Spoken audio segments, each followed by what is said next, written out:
Hello, and welcome back to a brand new episode of the Pick a Side podcast. These digital episodes intros got to be different. You guys know who's on the screen: Riv, Dehls, John, and we got Pee Wee in the building with us. NBA award show, and I'm gonna just let you guys know right now.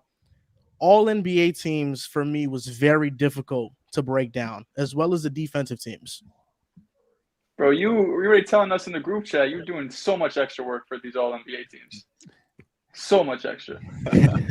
Yeah, I don't, at this point in my life, I just do it and I let it. Somebody gonna disagree. Somebody gonna have something different. Yeah. So at this, I don't really stress myself out about it. It was a little tough. The defensive team was super tough because it's a lot of guys that was deserving, and you kind of had to let them go. But who cares? Somebody else will pick them. So how's everything with you, Pee Wee? How's life? Everything is going good, man. Kind of exhausted. It's been a fast and long season at the same time. It's been a lot of pointless basketball being played. I'm so happy to finally get to the playoffs. All this talking about this team, that player. We get to the playoffs where everything matters. No more MVP, pat stat and conversation. All that stuff be weak. I'm ready to get to it. Who is going to be them teams? Who's going to be them dudes that's going to step up? Who's the real deal? This is where it all matters. And then, boom, we go to the best part, which is the offseason, rumors, draft, and all of that. Yeah, lately my days have been filled with arguing with Austin Reeves fanboys. It's that time of the year. It's Today, that exact time of the year. Today I received a comparison, a tweet, and it was like, well, listen, Draymond Green, Drew Holiday, Kyle Lowry, and I forgot the other player he used. They were like, in year 2, Austin Reeves has better stats. Draymond Green, actually is. Draymond, and I'm just like, nasty. Oh my goodness, man. He used Rajon Rondo as well. Him too, yeah. And because our guy John over here, our guy John contributed to the Austin Reeves conversation, but I'll admit that it was going on before him. He just kind of put a little bit too much pedal on the gas when he said Reeves can be the third best player on a championship team. But he gave an interesting stipulation: if he has 2 top 10 players in the world in front of him. Which he sort of does with LeBron AD. He could be the third best player with his pick and roll usage.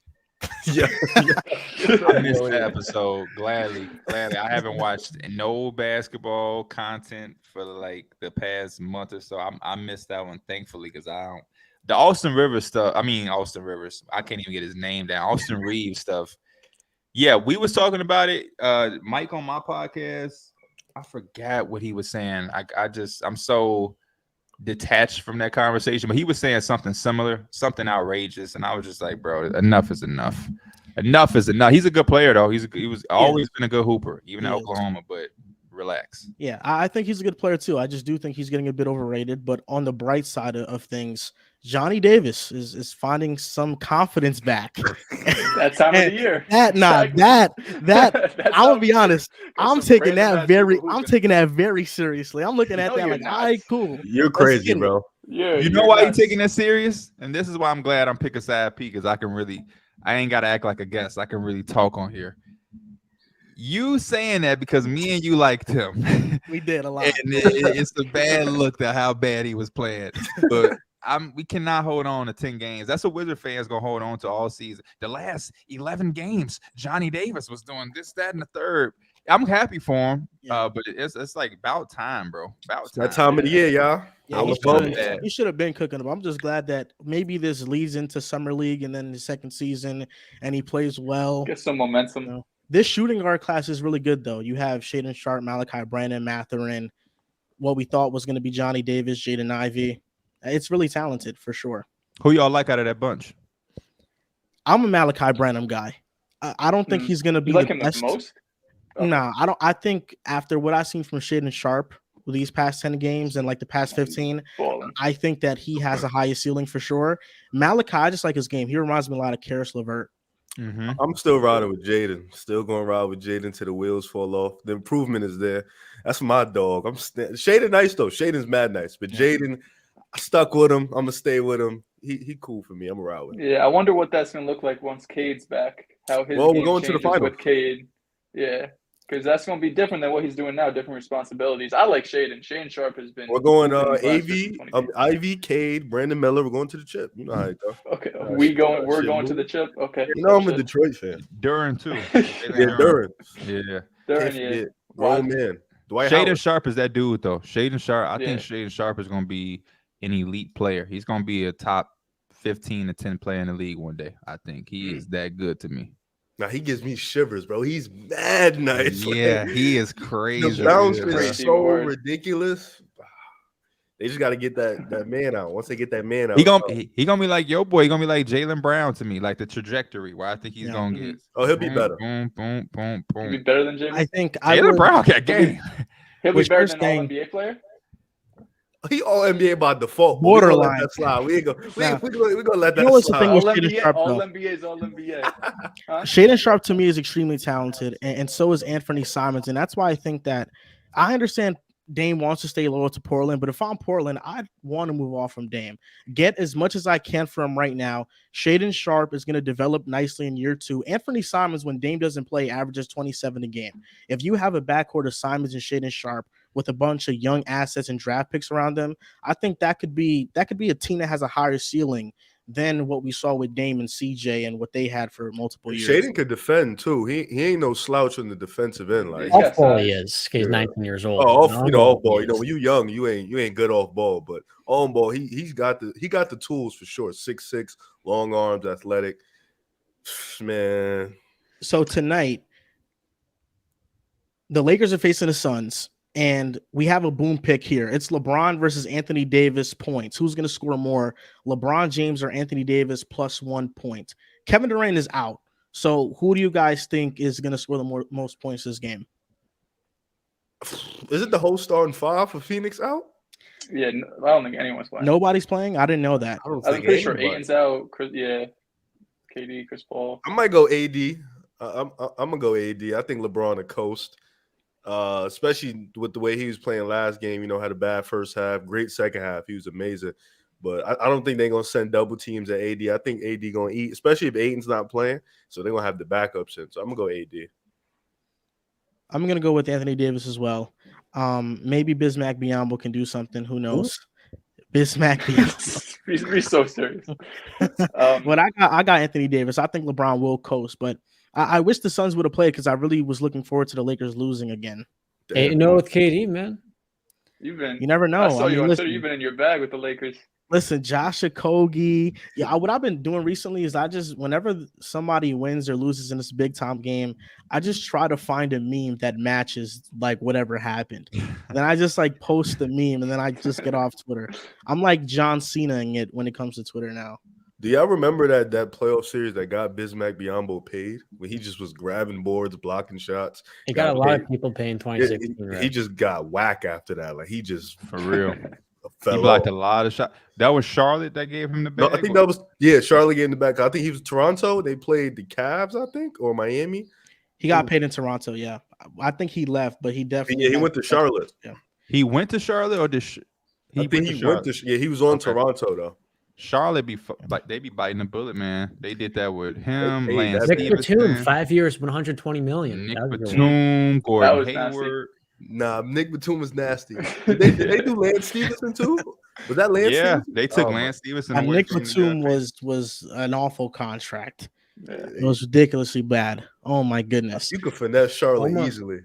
So Boom Fantasy, they're now in Minnesota, so you guys can go download it. Use code PAS for a risk-free entry up to $10. And yeah, they're now in Minnesota. While I was in the airport in Atlanta, I placed some picks on Edwards and McDaniels, and I took the under on LeBron. The person who messed up my ticket though was Anthony Edwards. Unfortunately, he needed one more three. Be your own.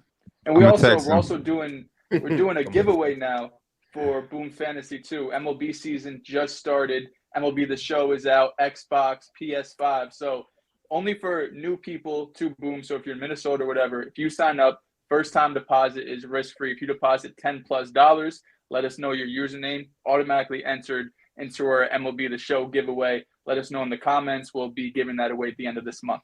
Dehls, can I enter this one this time? No, you're not a new user, bro. Yo, Hey, what if I join get- that. MLB The Show is the best What game if out right now. What if I get my girl to join, new user? Yeah. Zari could definitely be in for sure. Finna win that. Pee-wee, you be over there killing Pee-wee Hernandez? You be Doing wilding my in there? thing. You saw Hernandez out there, man. You saw Hernandez out there. They saying he might have taken steroids, but the cat ain't out the bag. What's yet, your man. position? I got a bunch of positions. I got a center fielder, a third baseman, a second baseman, a catcher. Yeah, I gotta get MLB. I heard that shit is fire. I man. downloaded. I haven't even opened or haven't played it yet. Yeah, I it's fun. definitely You gotta just play. gotta stay You gotta fresh, grind. man. Yeah, you Yeah. gotta grind it. I It can was get a little tough. I was thinking of bringing my PlayStation to my girl's crib, but I ended up not doing it. Luckily, she has a Nintendo Switch, so I just downloaded NBA 2K23 on there. On the Switch. Yeah, You got to get GTA. That's what I play on my Switch on a flight. I play Nah, GTA. yeah. I'm definitely gonna download that next. She needs an SD card though, because she doesn't have enough memory. Y'all like to be up on a flight? Like I take an edible before I get on the flight, and I just pass out. I can't be up. I'm scared of heights, so I really can't be up on a flight. You don't like flying? You're scared of flights, so you take an edible while you're on a flight. Yeah, it puts me I to feel like sleep. that would make you tweak. No? Nah, it puts me to sleep. Puts me right to sleep. Like I used to be like that, but you take so many flights that I can't be scared, and I don't do the edibles and all of that shit. I had a conversation in Vegas, like the first summer league I went to, with the dude who found House of Highlights, Omar Raja, who's with ESPN now. Shout out my boy Omar. And he was like, yeah, I used to have crazy anxiety. And he said somebody told him, which made me open up my mind. If you think about it, are you scared when you get in a car? No. More car accidents happen at like times 100 compared to a plane incident, crash, anything. They're like, your chances of getting into a car accident are extremely higher than any plane situation. So if you're comfortable to get in a car every single day, any time of the day, a flight ain't really shit. I mean, I know it's high, but shit dumb high. You like, It's just the control factor for me. Like I feel like there are more variables I can control when I'm in a car versus on a flight. I have no control. No, you're like, done. Once a flight that's goes when down, you're driving done. the car. But if you're in an Uber, if somebody else is driving, or even if you are driving, and I don't want to put this out there, but this is the world we live in. You can't control the other cars. So if somebody driving drunk, or you know what I'm saying, if they tire go out, you ain't got as much control as you think. I've gotten into 2 accidents because I've stopped at a red light and somebody hit my bumper from behind. Damn. Yeah, one of them was a big ass truck, man. I remember it precisely how it happened. I was at a stoplight and I was listening to this Bradley Beal interview on Twitter. And that's why maybe I'm not the biggest fan of Bradley Beal. Some horrible shit always happens to me when something is attached to Bradley Beal. But okay, I'm watching this Bradley Beal video. I'm stopped at a light. I'm about to look over, and then bam, a truck just hits me, and I'm like, fuck. And I like my head almost hits the wheel, but I was a little bit too far. Good thing though, I'm short, but I don't sit close as fuck to my wheel. Like Okay. I'll be tilted back a little bit, you know what I'm saying? I get a perception that I'm a little taller than I am. Okay. Yeah. Yeah. But driving like that stopped me from hitting my head on the wheel. So, you know, that's why it's good to drive a little bit lean back. I just know when you get on a plane, if it go down, you're done. There's just That's also another thing. You never saw the video. It was one recent where they had the plane engine stopped and they still landed it successfully and nobody was hurt, bro. You see people like laying in the water and shit. Shout out to Allah. You gotta go find those stories because those are far more than like the plane. Because when I used to be the same way, bro. It's just like you in the air, you're not controlling it, the plane can crash, yada yada yada. But the math is on our side. Yeah. I'm gonna look to start off the show. We're going to do pick a side, best and worst takes of the year. We're going to go year round. And listen, I don't know because the way we did this last year is that each of us gave our best and worst takes. So I don't know if this year we should change it up and we should maybe, listen, Dehls, I'll give your best take and worst take. And, you know, Riv gives mine. You know, we could just go like that. And I'm going to start with you, John, because I feel like, John, you're a historian of the show. You know what everybody says and doesn't say. So I want you to go round table first, starting with me. Best take of the year. What do you think, John? Joel V. Moran's best take of the 2022-23 NBA season would be, drum roll please, the Sacramento Kings making the playoffs. Now, I had this as well, then I backed out last minute. You stuck your ground. You had them making the playoffs. What seed, out of curiosity? I had them being an 8 seed. Okay. That's why I don't give it to you. You were higher than anyone else. Yeah, that's why I don't pat myself on the back too much for it, because they exceeded my original threshold. But yeah, I had them making the playoffs. Nah, brother, man, you need to stand on that, because we all had them bottom of the barrel. So I had them like 13 seed probably. Yeah, we all had them bottom of the barrel. Joel had a second one though that a lot of people did not appreciate. Desmond Bain last year broke out, right? Should have won Most Improved. And Joel predicted that Quentin Grimes would take a Desmond Bain-like leap. Now, Quentin this year is not averaging 17 points per game, but he has been on fire, and he's averaging upwards to 20 points in the last couple of weeks. So, Joel, while it has been a little bit too high of a bar to put on him, I think that was among all the sophomores this year that struggled. One of your better takes as well. Yeah, I think Quentin Grimes is going to be, to me, is comparable to Desmond Bain. I know the numbers aren't there, but when I view those two players, I view them in a similar light. And people have to understand that Quentin Grimes totally changed his game with the Knicks. At Houston, he was somebody who had the ball in his hands a lot. And with the Knicks, he's a spot-up shooter, and now that he's had an elevated role with Brunson and Randall out, he's showcasing his ability. And I think that it's a good time to be a Knicks fan, because Emmanuel Quigley's balling, Quentin Grimes is balling. The only disappointment really is RJ Barrett, and even him, 20 points per game, you'll take it even then. But yeah, I think that the Knicks are in a good position. Sounds like y'all say that every year. Quentin Grimes is my favorite Knick. It's not even close. Over IQ? It's not even close. Over who? IQ. Yeah. Yeah. Based off what I like, I mean, IQ is playing better, but Quentin Grimes is who can't he play with? I love those type of. If you're not gonna be a star, be somebody who can play with anybody, any team, anywhere, and he can do that. And like you just said, he changed his game. The dude is a child prodigy. Mm-hmm. He was supposed to be like, but no, I like it, man. I like it. Quentin Grimes, I got to give me a Quentin Grimes jersey. He's gonna be a Knick for a long time. But you said it, P. I think we were on the show when we talked about Amani Bates, and you said that not everybody in the NBA can be a superstar player. A lot of guys that come out of high school and are these high school prodigies want to continue being that, but sometimes the best thing for them is to just play a role. Yeah, that's funny you said Bradley Beal. I woke up this morning and seen Bradley Beal talking to his AAU team. I feel like he go viral every time he talks to the team. I gotta see them play. He be on their ass. This team gotta be garbage, because I need the way he be talking. But he was telling them that he like, man, a lot of y'all worrying about y'all numbers. Y'all not gonna be scorers, bro. Like, you're not gonna be scorers. He like, y'all checking y'all stats. I don't know why them motherfuckers weak. They garbage stats. I don't know why you check. You need to figure out how to contribute to winning basketball, because nobody in college is averaging a dub right now and doing it. Like, that just don't really exist. You're gonna have some guys every once in a while, but for the most part, college players ain't really just out there getting buckets too much. They must be ass. They gotta be, man. They gotta be. They either gotta be ass, or they're not dominating the way he think his program should be dominating. Now, Dehls, best take of the year for you, my friend. Honestly, I don't hear you talk about much teams other than the Celtics, but I mean, you guys, honest truth. Before you go, I was looking at my Twitter the other day, and I was like, if I would not follow this person, because I just pushed straight Celtics agenda propaganda, nasty stuff on my Twitter. But go ahead now. I think, the best take of the year outside of having the Celtics the number 1 seed, I would say you being low on the Nets. I think that's your best take. You not being high on the Nets. You not being the highest. I think, I got to give you that victory, even though it pains me. Yeah, a little Celtics-Nets rivalry kind of fizzled out at the end there, unfortunately. Oh, yeah, it's lucky for the Celtics it did, but yeah, for sure. Lucky for the Celtics, lucky for the Nets. Would have lost 2 years in a row. They would have bust y'all ass this year.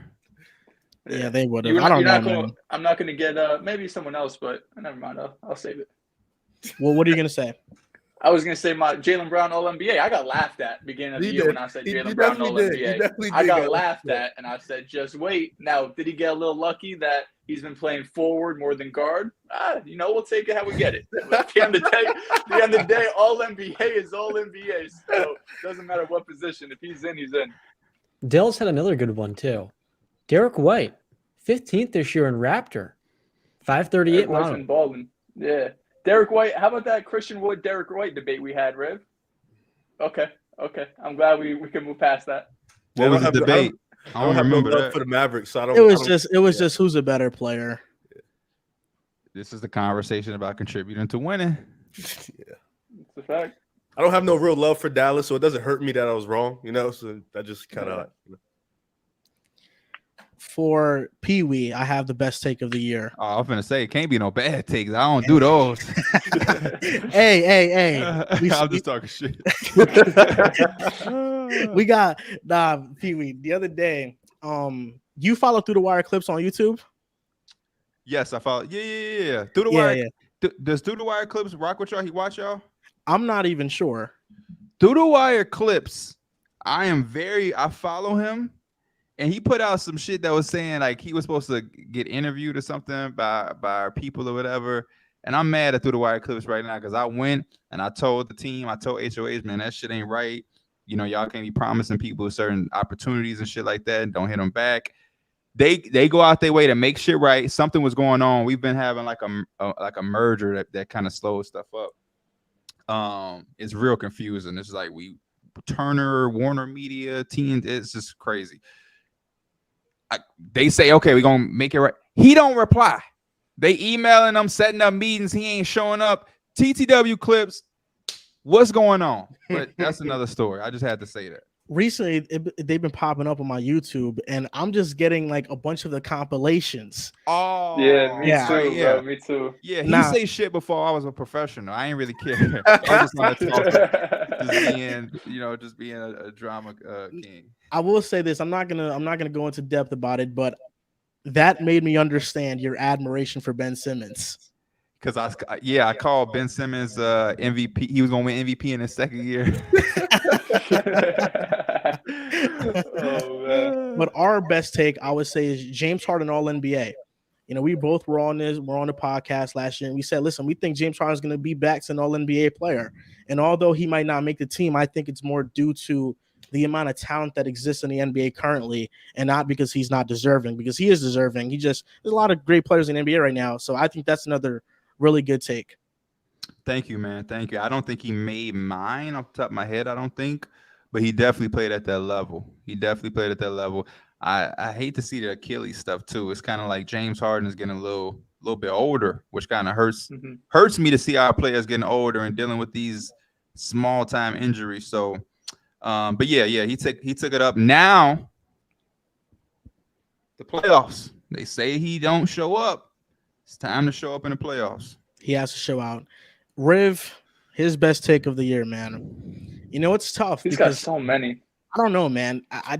You say so many takes. Sometimes, so many takes.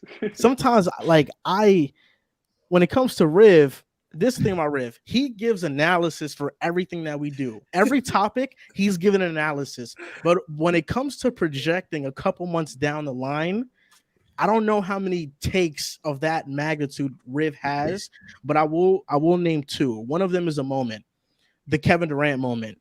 Definitely. The Kevin Durant moment, the debate that me and Riv had, I was very saddened to go back to that video and to see the top comment say that Riv cooked me bad. I saw that comment. I was like, fuck, man. It was really that lopsided. I was like, damn. But that debate came out of nowhere. People don't know about that. We had already finished recording like a 2.5 hour long podcast. It was not about Kevin Durant at all. And something I said triggered Riv into just getting into this KD debate. And then the podcast ended up being 30 minutes longer. And it was just like such a heated atmosphere. And it was definitely felt. And Kevin Durant kind of responded to it, which is pretty cool. So that was a good moment. But I would say the recent debate we also got into with the Grizzlies and the Dallas Mavericks. Yeah, that was a good one. It's interesting. I don't make many takes because I really don't like projecting. I'm gonna project this playoffs. I will say the Kings. I was really wrong about. I did violate for them to be really wrong about. You Don't apologize. sleep, Joel, because Memphis and Minnesota. I told you about Memphis. Slept. I told you. And Dehls, Kawhi's back. I told you. Don't sleep. Go Clips. Better than Tatum? Better than Tatum? The playoffs about to start, baby. The way Kawhi's been playing recently, I got nothing to say about that. That boy, we'll see how it plays out. In all honesty, when it comes to the Western Conference playoffs, I'm fine with any team making some run. Well, you root outside for like of the 5 Lakers teams in the West, bro. If it's not the Lakers, I'm fine. Half the West is pushing an agenda. Because Denver, I'm fine with. The Suns, I would like to see KD get a ring. The Grizzlies, although I wouldn't root for it, if it happens, it's whatever. Minnesota, of course. The Clippers, it's whatever. The only team I'm really actively rooting against is the Lakers. That's the only team that I'm actively rooting against for them to make this deep playoff run. That's hilarious. Is that based off their fans? No. Oh, don't lie. Yeah, no, it is. Because for me, it's the fans. It's based more so off of Drew. Well, Drew's a fan. Yeah. A fan. Just how Drew talks about the Lakers on the show. And by the way, he's not on the show because he's at Disney World. We forgot to mention that earlier. Fact. But Shout Drew. That it's because of that mostly, because every single day, every single show, it's the Lakers are the 12th seed, the Lakers are the 10th seed, the Lakers are the 11th seed. It's the Lakers are the 11th seed. We're coming. They all the same. Like Mike on our podcast is a Mike fan. He's the same way.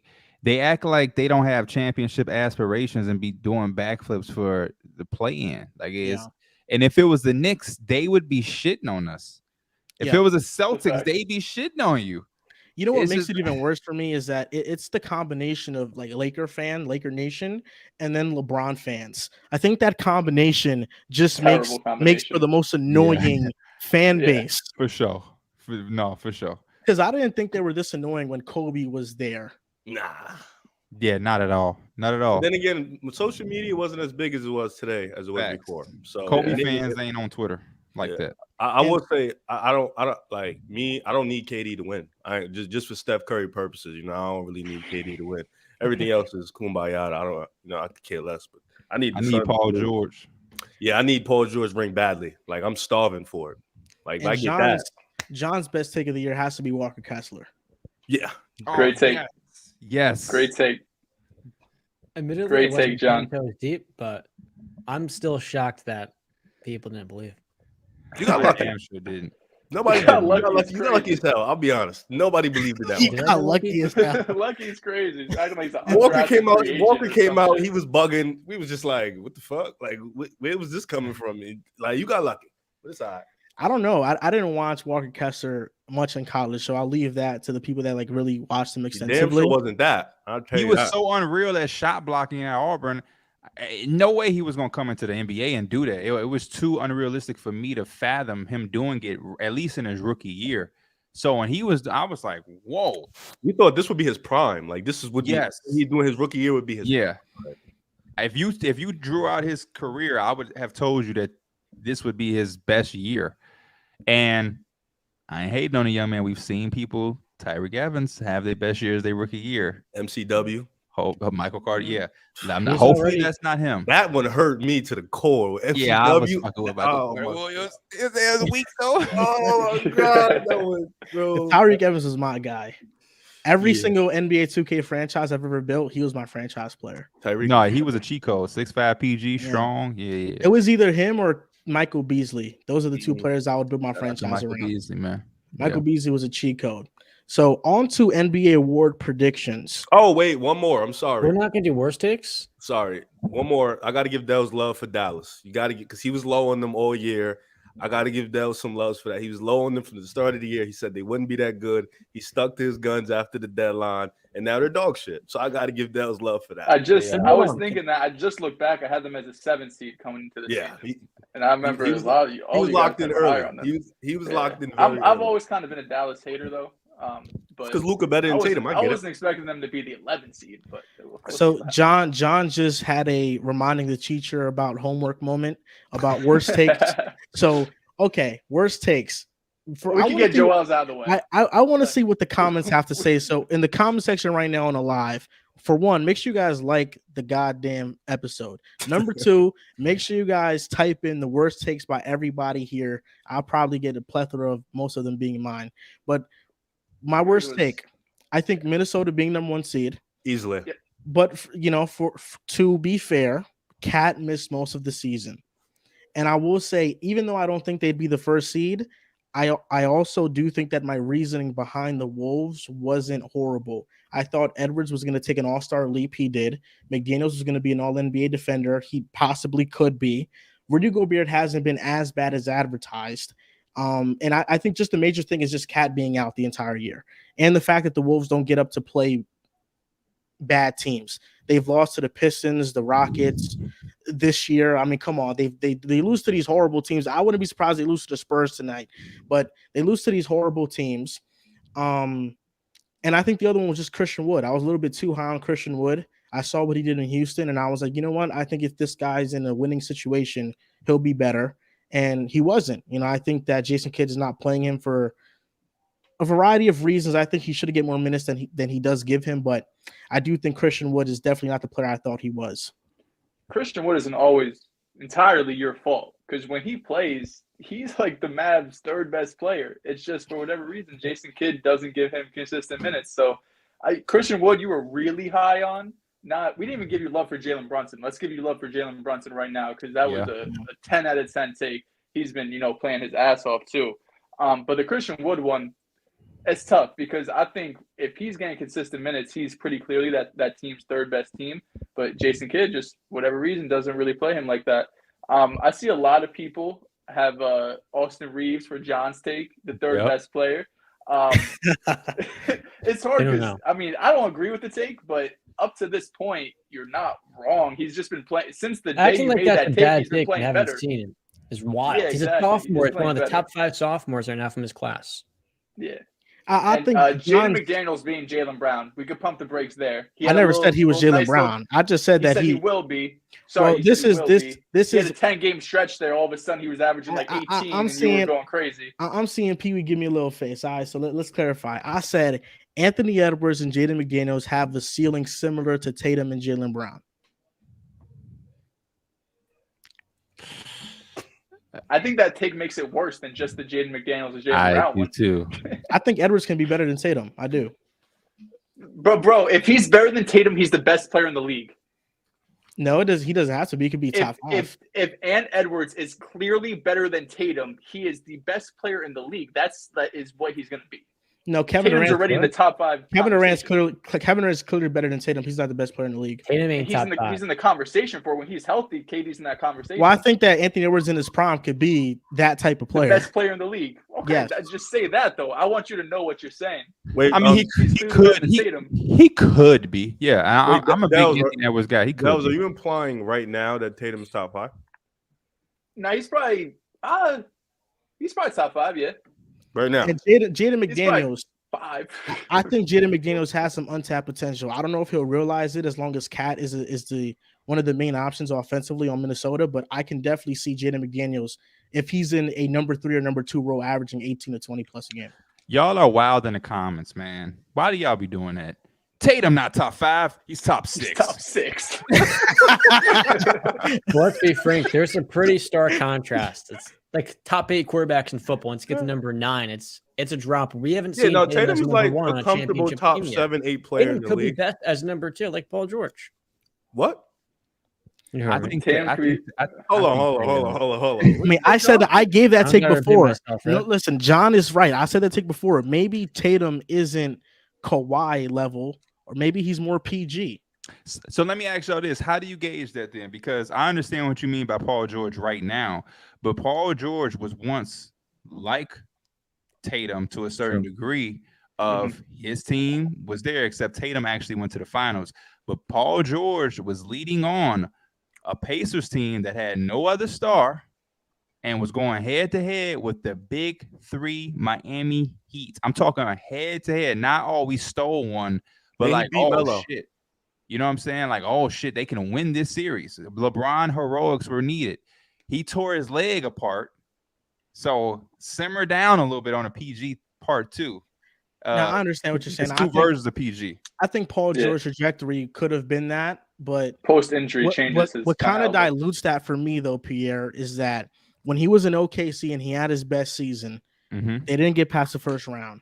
So that to me always sticks out. But I think happens. It happens. Jason Tatum, to me, though, I think that he probably will be good enough to be the number one on a team, but I wouldn't be surprised if he's just this high level number two. I don't think it's. Bro went to the finals and was 2 games away from a Pee-wee, you know what I think it is with the Paul George Tatum 24. Thing? I think what it was. Jimmy Butler went to the finals and he's probably a high level 2, not a 1. I think Tatum came in better than PG. I think that's why the trajectory is a little different. You know, PG came in, you know, he had to work, he had to grow, he had to get better. Tatum kind of came in already at like year 3 PG in his first year, you know, so it's like Tatum's trajectory is a little bit different, a little bit higher. That's a fact. I can agree with that. And Tatum came in to a playoff run as a rookie. Yep. Somebody just commented Joel is higher on Jaden McDaniels than Austin Reeves. Laughing my ass off. What the hell? Should be. Absolutely should be. That's the dumbest shit I've ever heard. This is the Austin Reeves stuff I'm talking about. But what do you think, John? Because I mean, you think Reeves can be the third best puncher? Paul George ain't never been top 10. Hot take. Yeah, that's a hot take. Leave that alone. Leave that one alone. No, but yeah, that was my take about Ant Edwards and Jaden McDaniels. It's kind of like John's Austin Reeves one, you know, TBD, to be determined. We're not going to know if I'm wrong until like 3 years from now. Yeah, I mean, I hope he's got average 27. I don't think so. The McDaniels thing is tough when you throw him into the 22 in elite defense. He'll got it. Anthony Edwards has more of a chance to be closer to Tatum or better than Tatum than McDaniels has of scratching Jaylen Brown, if we being honest. McDaniels is definitely a projection because I'm very high on him. McDaniels, though, if he giving you 23 points per game, because remember Jaylen Brown, when his scoring went up, his defense took a dip. But if Jaden McDaniels is giving you 23 points per game, and he's still one of the best defenders in the league. I mean, that's like that's why I don't even need him being that type of scorer. He stayed defensively. They don't need no dip from him defensively. The value for him is to be, because you see what happened. Motherfuckers started scoring a couple extra points. Now they don't know if they want to be on your team no more. Now they want their own team. Now they don't know if they happy there. You know, when they was defensive minded, they loved being in Boston. They loved being the sidekick. Motherfuckers start scoring 25 plus points, and now they need their own team and own dressing room. So watch out. I think we can move on to the NBA awards. And we can start off with MVP, the most talked about controversial award.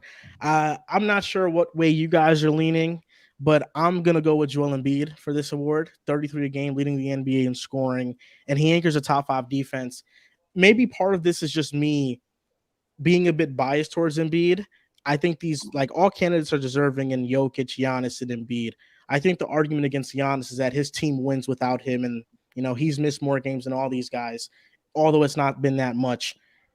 I think Jokic has had the most efficient season. And let me be clear when I say that I think that if there wasn't so much talk around him being a 3-time MVP with no playoff success, he possibly wins the award. I think Joel Embiid is deserving of it, though. I think that this is one of the better 3-year stretches we've seen from a player. And if we come away from this time and say he didn't win MVP, I think it'd be a disservice to a player of his caliber, because he's definitely been an MVP type player. And I'm going to go with the Joel Embiid for my MVP. For me personally, I just think the whole discourse around this MVP has been really odd. You know, I think, like, in terms of Giannis fans, Embiid fans, Joker fans, they have come, instead of trying to uplift their players, they have bashed one another's players to try to tear them down for the MVP. When in reality, you get 3 guys that finished, you know, as a finalist, and all 3 of them are up deserving. You know, I think Embiid and Joker deserve it a little bit more than Giannis, but I think Giannis still, you can make a case. But Embiid and Joker, I think, have been the best players in the regular season this year. Embiid been a dominant 2-way player. Offensively, he's been the leading scorer. But what the Joker does is just he elevates his players so much to the level of where he makes everybody better. He initiates the offense. Defensively, I know he's not Joel Embiid or he's not Giannis, but what he does on offense, you can offset that on defense because he does so much on the offensive end. For me, though, My pick is the Joker. I think, you look at team construction. He doesn't have another all-star player. The other two does. He kind of does everything for them offensively. When he's not playing, they look like a lottery team, and I think that's something that's very important, because if a team looks like a lottery team without you, and then with you, they look like the number one team in the West, that is extremely, extremely important to me. Huh? Tell him. Oh, sorry. Thank you. So, yeah, for me, I got the Joker, but I think all three guys, I think Embiid and the Joker are the two-headed race. They've been like that. Giannis is the third guy, but I think either Joel or the Joker deserve it, but I'll go the Joker. This is far and away one of the closest MVP races we've seen. And the reality is all three of these guys are having MVP caliber seasons. But I have two thoughts. One, how can a guy be MVP when his team's above 500 without him? Yet another guy could have a team that's 4-8 without him. Giannis this year has missed over a dozen games. And in those matchups, the Bucks are 11-6. The 76ers without Embiid are 8-5. The Nuggets without Jokic look like a G League team. And then my other thought is, why is Embiid MVP over Jokic? Is it because the stakes raised for a guy to win it 3 straight years? And if that's the case, is Nikola Jokic deserving enough to enter the company of Bill Russell, Wilt Chamberlain, and Larry Bird as the only players ever to win 3 straight? So let's look at it. Jokic is having the most efficient volume season we've ever seen. 70% true shooting, spectacular. And his playmaking is so great that while a lot of people point out to his defensive issues, because of how much he opens up the game as a passer, it allows the Nuggets to play their best defenders, right? So let's take Christian Brown. You put him on the 76ers and his offensive limitations would almost make him unplayable. But in Denver, when he's been on the floor with Jokic, he's playable offensively. And the same goes for an Aaron Gordon, who Magic fans 2.5, 3 years ago, they want his ass out of Orlando. And now we're putting him in all-star game conversations. Contavious Caldwell-Pope played for years with LeBron. Right now is one of, if not his most efficient season. Bruce Brown's another case in point. We talk about the Nuggets as contenders, not because of the supporting cast, because their bench is shit.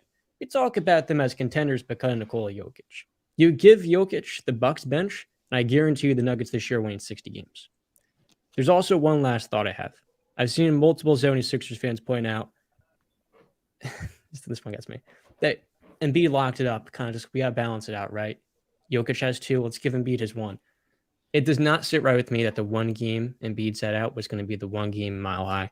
And if you think the award is locked up after that, that to me just rubs me the wrong way. As someone that loves basketball, seeing the top 2 candidates for MVP, the 2 best players in the regular season, not going head-to-head because the guy that's supposed to win MVP, duck the other one.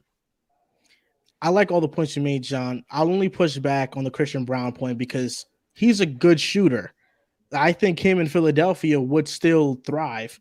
Probably not to the level of what him with Jokic, but I think that Philadelphia would love Christian Brown right now on their team. I think he's made like 12 threes this year. He doesn't play a lot. He doesn't play a lot early in the year. He doesn't get a lot of burn. And he takes 2 threes per 36. He's a good basketball player. I think he'd be able to play anywhere. I told you about him, Pee-wee. Don't forget. He knows how to play basketball. Did you? Or did you vouch extra hard from him? But I don't think you told me about it. No, I meant to say he vouched extra hard. Okay. Told you about that, man. You made some very good points, John. Some very, very good points. I'm gonna go with Embiid. I got Embiid as my MVP. I just think that for me, I'm gonna just be real. It feels like Embiid's year to win it, and I'm just going off the field. I can't argue against anything Nikola Jokic related. I wouldn't even put myself in a position to do something so stupid. The thing about this conversation for me is the lack thereof with Giannis. Teams winning games without their best player, with the best player, that shit is all good and whatever. But the Bucks are not the Bucks without Giannis, and that's all that matters. None of these teams are their teams without them. The fact that they haven't had Chris Middleton is also something that stands out for me, considering how much that was a factor for me last year with Jokic, and he didn't have Michael Porter Jr. or Jamal Murray. So for Giannis and the Bucks to not have Chris Middleton and not really skip a beat, that stood out to me. And I know Brook Lopez had a resurgence or whatnot, but Brook Lopez in past years has not ever meant as much as Chris Middleton. Now that might change in this year specifically, But to lose Chris Middleton should have been a very big blow to the Bucks, and we didn't get that. Now, as far as Embiid, like I said, I just felt like he had some dominant performances and some performances that made me say, "Oh shit," you know what I mean? Like he's without a doubt the MVP. I like it though, and here's why. Joel Embiid is a guy, in my opinion, that's on that top upper echelon that hasn't really faced any criticism. So after Joel Embiid wins his MVP, I have to see something. Give him the MVP, clap for him because he deserves it. Then we're going to shut up. Him and Jokic now have to do some shit in the playoffs. If that's the narrative people want to run with, because the whole shit is, we give it to Jokic and they don't really. So cool. We're going to give it to Embiid. For most of Embiid's career in Philadelphia, any shortcomings that they've had, you've been able to thrust them upon Ben Simmons. He is long gone.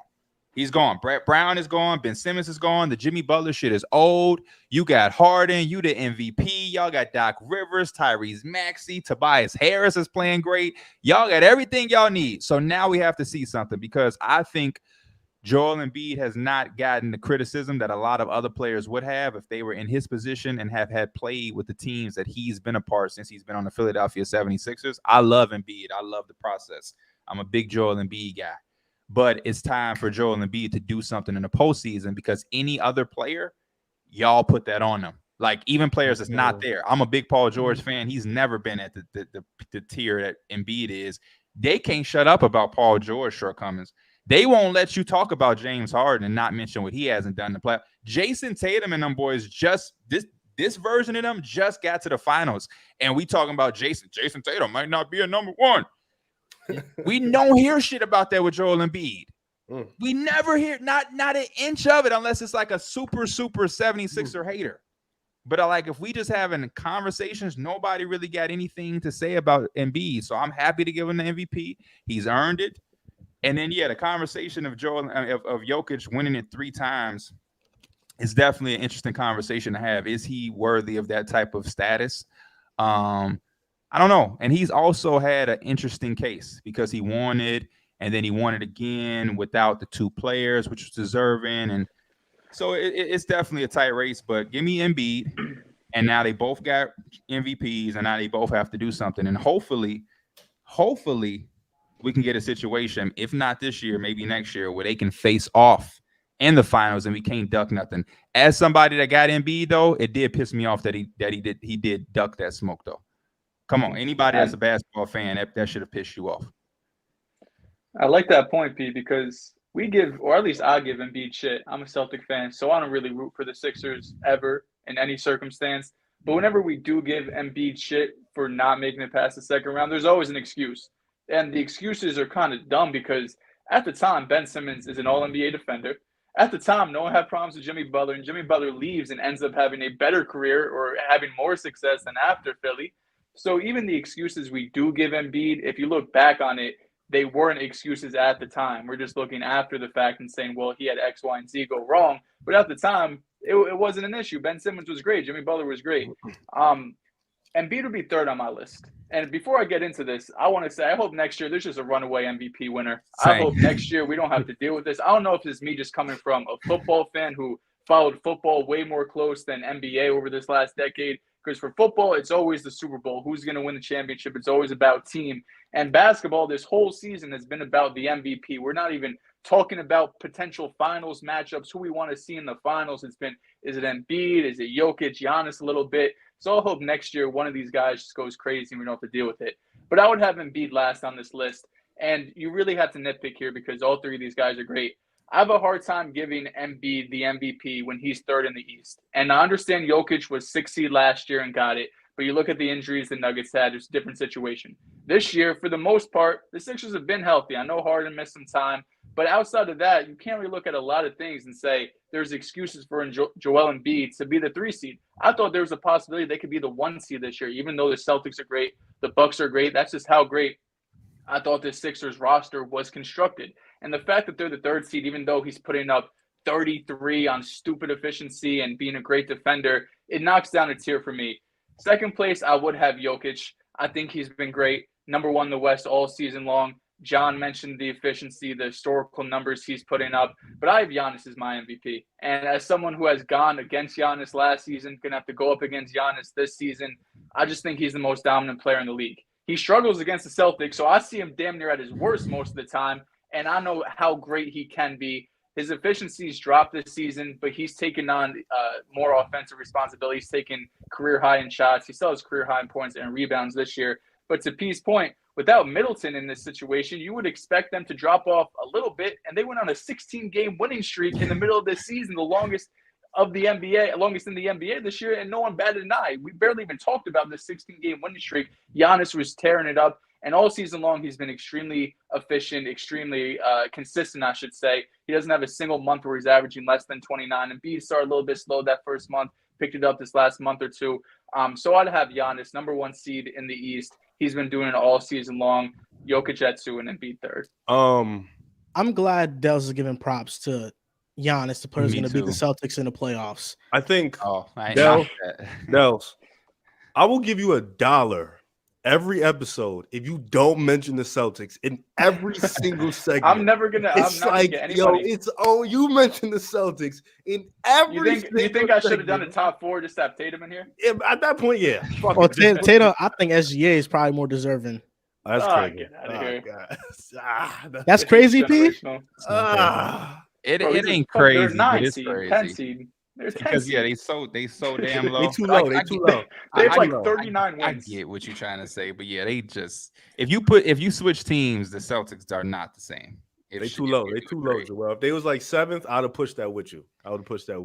You know, when it comes to Embiid, maybe I'm at fault for making my award this way, but I'm kind of doing it based off like a 3-year thing.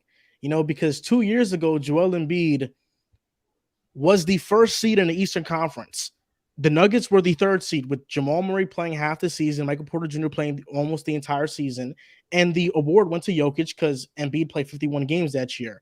Where it feels like this year, now Embiid's getting knocked for being a 3rd seed in an East that's tight. I mean, the Celtics, the Bucks, if I'm not mistaken, they'd be over the Nuggets if they were in the West.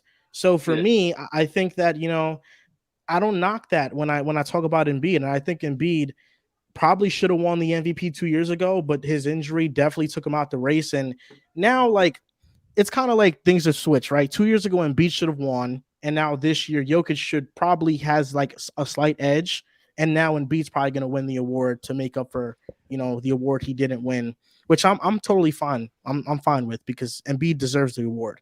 I bet you are. He has a great case. I mean, he's the first center since 1976, Bob McAdoo, to drop 30 points per game in back-to-back seasons. Now, Pee-wee, you made the point before. Joel Embiid's done nothing in the playoffs. The one series where the Sixers could have went to the conference finals, my man shot 37% from the field, averaged more turnovers than assists. Talk about Toronto? Yeah. And then I look at what's the best win the Sixers have had in the Embiid era in the playoffs, and it's last year's Toronto team where they almost went to 7 games, and the Raptors were missing half their starting lineup. The other teams they beat were the Goran Dragic-led 44-win Miami Heat, or the is Josh Richardson, the Brooklyn Nets and Jared Dudley, and the other one I don't even remember. But to your point, P, though, about like Joel Embiid not getting as criticized, I think it has to do with a couple things, because somebody in the comments just mentioned a good point. When Giannis won MVP in the bubble and then lost in the second round to Miami, everybody criticized Giannis. And I think the reason for that was because he was the face of the collapse. He's the one that didn't play well. He averaged 22 on bad efficiency. The Heat have always kind of guarded Giannis well. Versus Embiid, when he lost to Atlanta, they lost in 7 games, and he had bad fourth quarters, but for the most part, the glaring issue was Ben Simmons, and that's why he got most of the attention and blame. Where I think, like, if Embiid laid a stinker and Simmons was efficient, people are talking about Embiid, but I think people view that series saying, no, Embiid did at least 80% of his job. It was Ben Simmons who just really didn't show up in the series. I think, like, Pee-wee did make a good point, though, and it stretches on to all 3 guys. Giannis to a lesser degree because he already has his ring, but for the Joker and Embiid specifically, I mean, we gave Joker a pass because he didn't have his guys in the playoffs. So the last 2 years, we gave him a pass. You didn't have Jamal. You didn't have Michael Porter Jr. But now you're kind of suited and booted. You got your guys. Embiid, you got your guys. It's kind of like now you guys are at the top of the you're at the top of the league. You're in these MVP discussions. We want to see you push further in the playoffs. If you're the MVP caliber player, we want to see you get to the big one, get to the conference finals, specifically for Joel Embiid. We want to see you get there, make memorable moments. Like we've seen Steph do it, LeBron do it, KD do it. We've seen the big time players, but we want to see the three guys that's consistently in the MVP race make that push. Yeah, no, I mean, I feel it, but it was a game. It was a few games, but it was a specific game in that Atlanta series where Embiid shot like terrible. I mean, it was like 4 for 20 or something, if I'm not mistaken. I can't think of it at the top of my head. And like, I think that's just a luxury that he had because Ben Simmons had like a historic collapse. That's not a typical collapse. That was like so historic, and I understand it to a certain degree.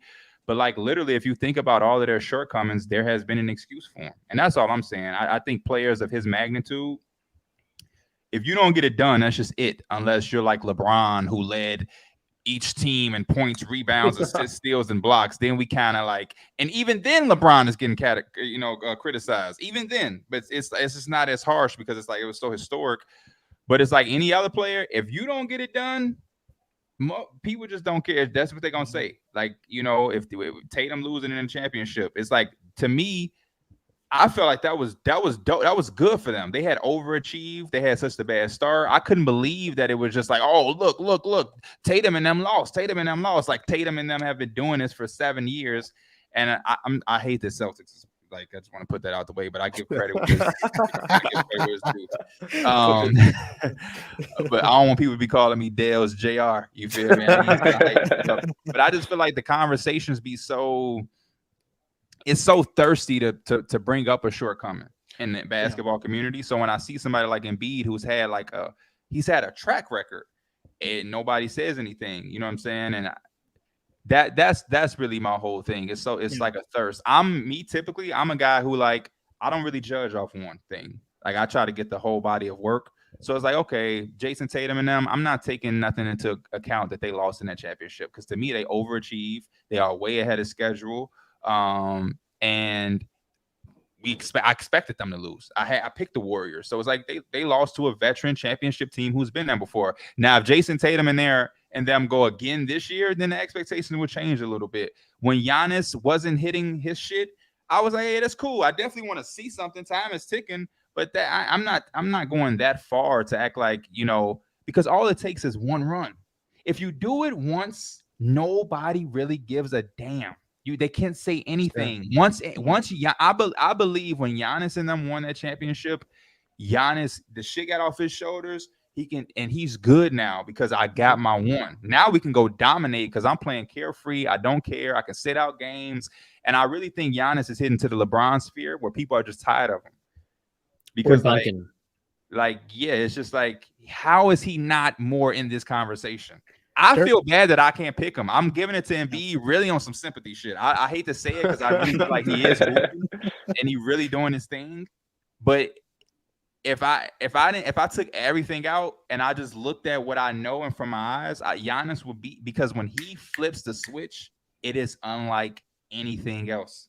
Dirk Nowitzki is a perfect example of what you just explained, where his history was a playoff choker, and even that was kind of rooted in a lot of misconception. I think the one breaking point was losing to the 8th seed Warriors, but even then that was a bad matchup and they were hot at the right time. And Dirk has performed well in the playoffs, but that was the moment that like kind of labeled him as a playoff choker. But then in 2011, now he's an all-time great. He's this legendary guy. Legendary run right there. And it makes sense. And like you mentioned, I think if teammates have horrible games, then nobody cares. Like, for example, Trevor Ariza can shoot 0 for 12 in Game 7 of 2018 Western Conference Finals. Nobody cares. But with Ben Simmons, it was just a multitude of things. And then the Hawks series was the breaking point of all that. Mm-hmm.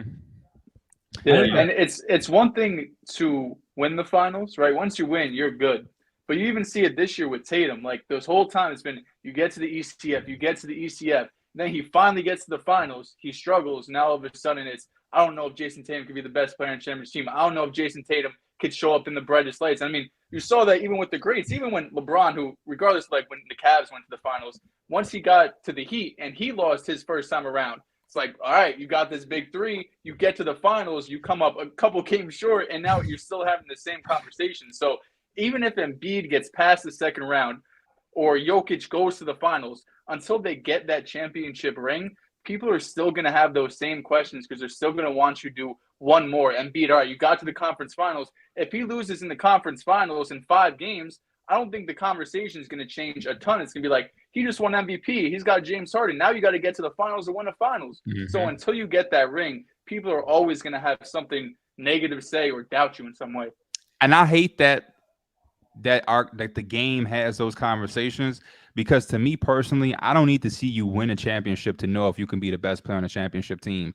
I think everybody's not going to get a ring, but you can't tell me only the people who have won championships could be the top option. Like, that's absurd to me. That's absurd. If rightfully constructed, I think Damian Lillard could be a best player on a championship team if he had the luxury of being on the right constructed team. Everybody ain't gonna have that fate. So it's like they complain about that. Any shortcoming you have, even if you reach your, that's what I really judge shit on. Are you reaching the expectations that the general consensus thinks you're in the mold of? If your team is a team that should get past the first round, are you doing that or are you not? Is your team a championship team? Are you getting close to that? Did you get a second round exit? Did you get to the Eastern Conference and have a chance? The Eastern Conference Finals and have a chance? Like, I go off what's the expectation. So even like the Joel Embiid being at 3, I never really thought that the Sixers were better than the Celtics personally. I didn't think that they were better than the Bucks. So I'm kind of cool with them being 3. I would be kind of mad if they weren't 3. I just thought that they were going to be a top 3 team, but I don't think that they're better than those teams at all. But it's like, yeah, that conversation to me is because, yeah, you push that conversation and then what do we get? We get guys trying to team up. We get Kevin Durant going to the Warriors. It's like, oh, okay, bet. I need to win a championship. I bet. Yep. And then they do that. Yep. And now the whole basketball world is like, oh, he's a cop out, he's a sellout. So it's like they can't lose. You have to like be Michael Jordan and only play with Scotty and just win championships. And if you ain't doing it the Jordan way, then it's like you just get criticized. And I think that's some bullshit. If it's all about the expectation. Are you hitting your expectation? Even like with rookies, it's like they be wanting these first and second year players to just hit this stride. It's like, dog, Evan Mobley don't have to be the MVP conversation right now, bro. We got a lot of years for him to get there. He don't have to get it yet. You know what I'm saying? So we got to dial back the expectations and look at it realistically and go off of each player like that, because to me, that's what it's about. And then I think the MVP conversation could change, because it's like, man, you might have a dude who's on the fifth seeded team, but if that 5th seeded team was expected to be a bottom feeder, might be a fucking MVP because they thrashed the expectation. I hate the concept that the number 1 seed got to have the MVP. That's bullshit, man. That's some bullshit. Now, you just said a lot of facts, P, and I want to end off this MVP conversation by asking you guys a question.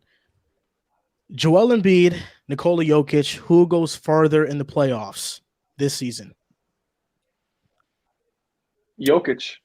Because Joel Embiid is going to have to go through the Celtics round 2. I'm not even trying to push any Celtics agenda here. There we go. But he's going to have to go through Boston in round 2. Historically, we know what happens. This season, we played 4 times. They beat us 1 time with like 2 points, and Jaylen Brown didn't play. So it's just a tougher path for Philly at the end of the day. Listen, Nuggets, they're going to have, obviously, there's multiple contenders in the West too, but I see a much harder path for Philly having to go through Boston. You're not going to have home court advantage too. It's a tougher path for him.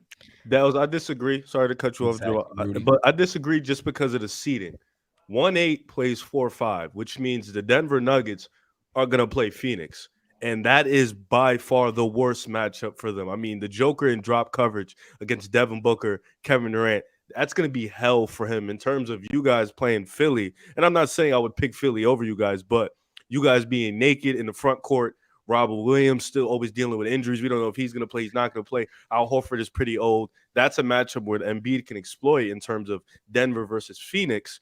The Joker is going to get tired. Kevin Durant, Devin Booker, they're going to make him work. They don't have a lot of wing defenders to stop those 2 guys. That's a very tough series for Denver. So I don't know if it's like that's why I think it's kind of the same. Like I don't like in terms of difficulty, both teams are gonna have to see teams that are really strong. But in terms of Denver, that's a mismatch for them. Phoenix is a big mismatch for them. So I'd probably I don't even know how to answer the question. We gotta keep it a bean too. They're both Listen, second I round agree. exits. Listen, Philly. I think. Listen, this might be a cop out, but there's a chance both these players lose in the second round. Because if the Nuggets face the Suns, I don't know if you guys knew this, but Kevin Durant in his last, I think, 21 games is 20-1. 21. I mean, he's this shooting guy is different. And with the Suns drop coverage, they've already abused Jokic in the playoffs before. They could lose in the second round. And then, I understand the 76ers won't be favorites against the Celtics in the second round. But I don't know, man. Embiid needs a moment. We need to stop acting like the same way Embiid needs a moment. Jokic needs a moment, but I think realistically, both these players could lose in the second round. We have to acknowledge the last time Boston played Philadelphia, they were starting Josh Richardson and Al Horford. This Philly team is not the one Boston played in 2018 or in 2020. It's a completely different group. So I'm not of the belief that the Celtics are a terrible matchup for Philly because we've yet to see them go up and beat them. I just think mentally we're kind of in their head. Oh, get out of here, Dehls. And Embiid said it. They kick her ass. I don't even have to prove anything. He said it. What do you think, Steve? I got the Celtics in that matchup. I think the Sixers lose first. I think they lose. I think you made a good point. Both teams have a realistic chance of losing in the second round. But if I had to pick one, as far as who's going to go further, I'll pick the Nuggets just because the East is a dogfight, man. The East is going to be a dogfight. It's going to be tough.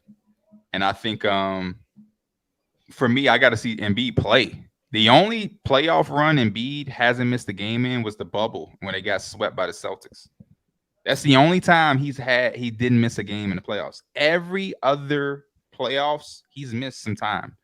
Some more than others for sure, but like something always comes up. So knock on wood, hope that he's healthy. But the James Harden Achilles thing, that's just not something you should play with. That's tough. They don't have the best depth to begin with. So, and I hate the way they play. I think the way they play is just not good for momentum. I'm not a fan of the whole foul seeking and shit like that. So I'll go with the field in the East, man. I'm rolling with Denver making it further.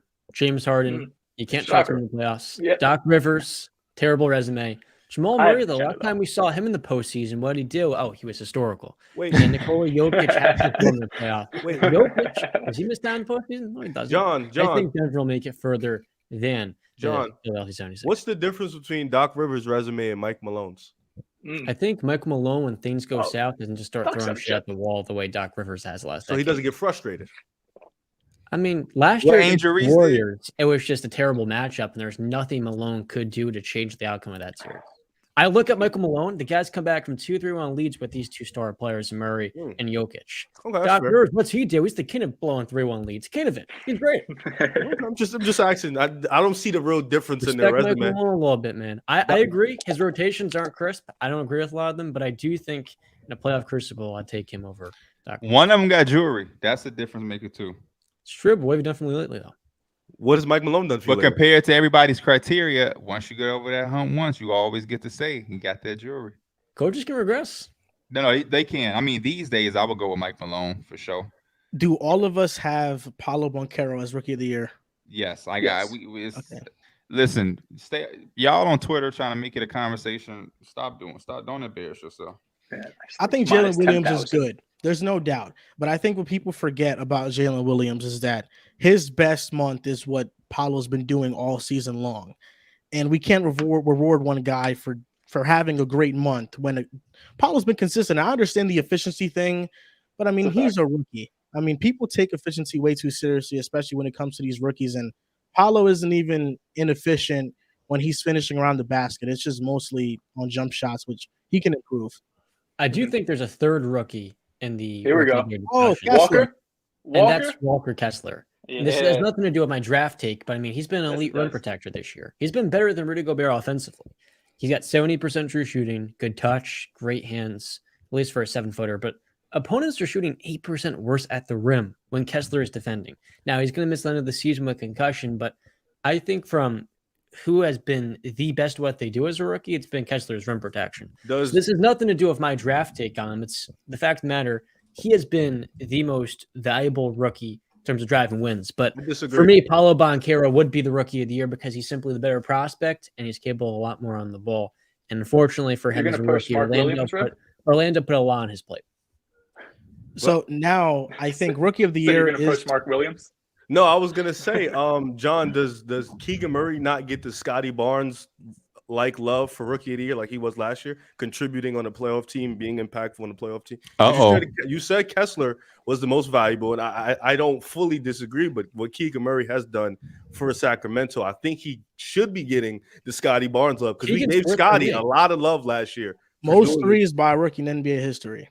He's been 40% from three as well, better than anyone else in that. And they're putting him on the best defenders. You know, they're giving him that assignment. So he's been just as important or impactful. So Riv, are you saying that Scotty Barnes should have never won Rookie of the Year?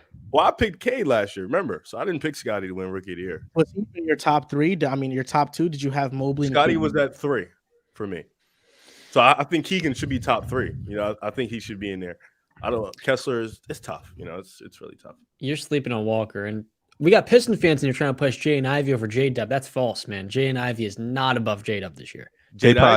Hey, listen, y'all talked about Jalen Williams had a great month. I watch Pistons games. Trust me, it hurts, but I watch Pistons games. Ivy has improved every single month of the year. He has. You know, J-Dub's been dog last 2-3 months, but Ivy has improved every single month since in his rookie year. So Rookie of the Year is like the consensus award for Apollo. Coach of the Year, do all of us have Mike Brown? I do. Yes. Correct. Okay, I have Mike Brown as well, so we can move off that. We're not going to talk about any of the other candidates. Oh God! Come on. You want to talk about Joe Mazzulla? The floor is yours. I want to shout out a couple of guys. Listen, John. Before you shout out some other candidates, let's just first give love to the guy, which is Mike Brown. The Kings might win 50 games. They should clearly win it. Third seed in the Western Conference. And I think the most shocking thing about the Kings, because I think if somebody told you before the season the Kings would be a top 5 seed in the West, you'd say, okay, Mike Brown coach team, they're probably top 10 in defense.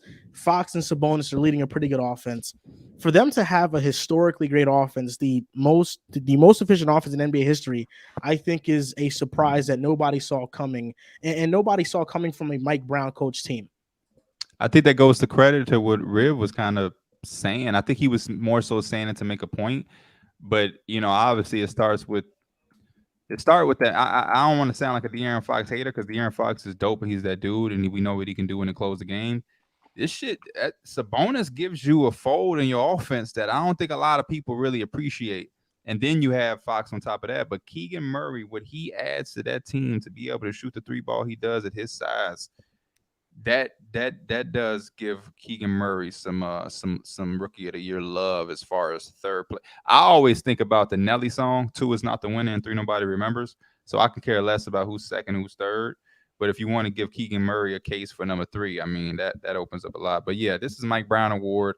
Y'all can talk about the other candidates, but I think this award is so much his that it's even disrespectful to give anybody else any time. I agree. John. No, Mike Brown's been phenomenal this year, the best offensive rating in NBA history. But I want to shout out Mark Daigneault in OKC, who has those boys defending a near top 10 level. It's not shooting luck. It's not Shem Holmgren. It's a great coaching job. And he is, for a rebuilding team that's so young, done a phenomenal job this year. If Oklahoma City were higher than the 10th seed right now, say they're at 6, I think this race could be opened up to Daigneault, given the expectations. But Mike Brown has really done a good job. And I also want to give some credit to Tom Thibodeau. Because a lot of Knicks fans a year ago complained that Emmanuel Quickley and Quentin Grimes weren't getting their PT. What does Tibbs do? He benches Derrick Rose and Evan Fournier. And those 2 players this year have flourished, even as of late. I mean, yeah, we were saying that rightfully so, though. He only did that shit because his job was damn near on the line. Yeah. John, what was the point of shouting out a 10th seed? You're a hater, bro. I'll be honest. You should appreciate the airtime they're getting. What are we shouting out a 10th seed for? No, the way they phenomenal job, Riv. No, he had the way they playing defense is crazy because they playing defense, but we know who Mark's been good, but we know who's at the head of the table for that team. We know why they've been that good. Let's not give Mark. I don't know. credit. It's an Shea's argument. gotten to better say- defensively, has he not? Huh? Has Shea gotten better defensively? He's always been. No, he Teetering. hasn't. This year he's Always been gotten better. What are you teetering. talking about? As a rookie, he was a pretty good defender. Yeah, he's always been Well, teetering.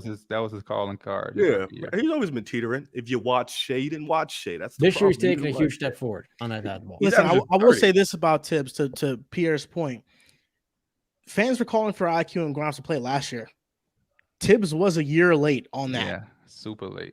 Tibbs is a year late on a lot of decisions he's made. So that's why I'm cautious to give him too much credit. Do all of us have Lauri Markkanen as most improved player? Yes. You got to give I us the do feel have for these Lauri. awards. The most improved race. I do have Lauri, Nick but this year. Brunson. I know I picked SGA. He has a this case. season, but Brunson definitely needs some love because not only are the numbers crazy, but the fact that Knicks had such a disappointing season last year after being 4 seed the previous season. Talk about it. Come back. You guys have a disappointing season last year. There's all these rumors. Do you get rid of Thibs? Do you blow it up? The Mitchell nonsense in the offseason trade. RJ Brunson comes in, no bullshit, just balls out, and he's kind of reset the culture again. It feels like the culture is reset 2 years ago, but now it really feels like the culture has been reset with Jalen Brunson. It's unfortunate Randall got hurt with this ankle injury. I don't know if he'll be 100% for game one of the playoffs. He'll be playing, but I don't know if he'll be 100%. But it feels like Brunson, not only numbers-wise, but the impact he had on the Knicks, it really feels like this offseason could be the one you land that superstar, and a big reason for that's going to be because of Brunson's play. I think John Morant completely messed up the award. Talk on it. And I think, we're going to give love to SGA. We're going to give love to Jalen Brunson. But the most improved player of the year award is you making a jump from good starter or good player to all-star. SGA was already putting up all-star numbers. He just wasn't playing enough games in the season. He was always only playing 30 to 40 games. Jalen Brunson gave you a little bit of that when Luka wasn't playing or when in the playoffs. Lauri Markkanen was a good starter. But when he went to Utah, he completely, and shout out to Will Hardy, altered his game into an all-star level player. Like, he is now a 23 to 24 point per game scorer and a leader of the team. Like, he is now the number one option. And I think Lauri completely changing his game, becoming more efficient in every facet. I think he has that Mike Brown like stranglehold on this award for me because he was in Chicago. He lost his touch. Jim Boylan pretty much ruined him. He went to Cleveland. He became a good starter. They traded him away to Utah. Now he's an all-star. He's made that proper most improved player jump, and I think he deserves the award, and he's comfortably running away with it. I agree. I think there's no doubt that he's the MIP. Defensive player of the year. Does everybody have Jaren Jackson Jr.? Yeah, but I'm willing to change my answer for the sake of it. Okay, John. It seems like John is playing devil's advocate at everything. John, Yeah, who's you your matter of fact, default? let John be the. I'm a little bit different answer. frustrated because MIP, you don't give the love to Mikal Bridges, your guy, or Jalen Brunson. Well, Mikal didn't do You it go for an entire defensive player of season. the He didn't have year. enough games. Bridges ain't have enough games. Isn't it more impressive to see the guy take that jump mid-season too? I just want to give him some love, some recognition. Well, The race Mikal he Bridges has. took the jump midseason because of the trade. There's no doubt. But even before he got traded from Phoenix, he was averaging 22 in his last 15 games. So Mikal Bridges definitely improved. And listen, I think if he was in Brooklyn all year long and putting up 27 a game, he wins the award. But it was only half the season, little less than half the season. And because of that, I think Lauri is running away with it. I would agree. Wasn't with that. Lauri an I think all-star Lauri- starter? Yeah, 25 Come a on, game. He man. jumped up 11 points. I agree with you guys. I think Markkanen's the runaway for most improved, but I want to give some shout out, some love to these other candidates because the MIP race this year was pretty loaded, I thought. Yeah. So who's your defensive player of the year? Come on, My John. defensive player of the year was He's Jaren dying to talk Jackson. about defensive box plus minus. But Okay. the guy's only played 1,700 minutes this year. And at 28 minutes per game, it's tough to give Jaren Jackson defensive player of the year. Mine would go to Brook Lopez. This year, when Giannis is off the floor, the Bucks got a 108 defensive rating. And Brook has been the best rim protector in basketball throughout the entirety of the season. Offensively, it's been great too. But when you look at Milwaukee's defense, his rim protection, the role that he plays, it is more valuable. And because he's played 2,300 minutes, he's played almost every single game. I think the night in, night out output by Brook Lopez gives him the award for me. But I also want to shout out Draymond Green too, because Draymond's had a defensive season almost as good as last year, but because Andrew Wiggins and Kevon Looney have been out, Kevon hasn't been the same defensively. We don't give Draymond enough appreciation because the Warriors have been average day. Kevon Looney never missed a game. Respect him. No, I was saying if you let me finish, dropped off. Wiggins missed half the season. Yeah. Looney I has think not been the same defensively. I think when it comes bench his ass. I think when it comes to Draymond Green, he's been amazing. We'll talk about him more when we give our all defensive teams. But when it comes to Draymond Green, I think people don't appreciate him enough because he's kind of this villain in the NBA, and I think now he's kind of changing the narrative around him. But I think that's a big reason why people view him in not the greatest light. And people will point to the Warriors having the 18th ranked defense this year, but when he's on the floor, they're number one by far, and that matters a lot. I have Jaren Jackson, though. He's number one in blocks per game. He's blocking almost 10% of his opponent's field goal attempts when he's on the floor. And that's the sixth highest figure since blocks became an official stat in the 73-74 season. He's anchoring the third best defense in the NBA. And what we don't mention is that before Jaren Jackson came back to the lineup, they were not a good defense. The 20th in the league, man. They were 20th in the NBA. Jaren Jackson comes in, they're now top 3. And I think that is a credit to him. And he's also improved offensively. And I know that this is not what Defensive Player of the Year is all about. But when Jaren Jackson is on the floor, they're only allowing 106.5 points per 100 possessions, which is second in the NBA, only behind Draymond. So that's why he's my Defensive Player of the Year. Brook Lopez has a good case, but I guess the reason why I knock Brook Lopez's case is because you have Giannis and Drew, and you have 2 all-NBA defenders. I mean, 2 all-defensive defenders on your team already. And Drew Holiday is the best point of attack defender in the NBA. And that definitely makes Lopez's life a lot easier in drop coverage, not having to worry about a guard that's going to get exposed on that end. And that's why, to me, it kind of brings him like a point down. The Grizzlies have been the best.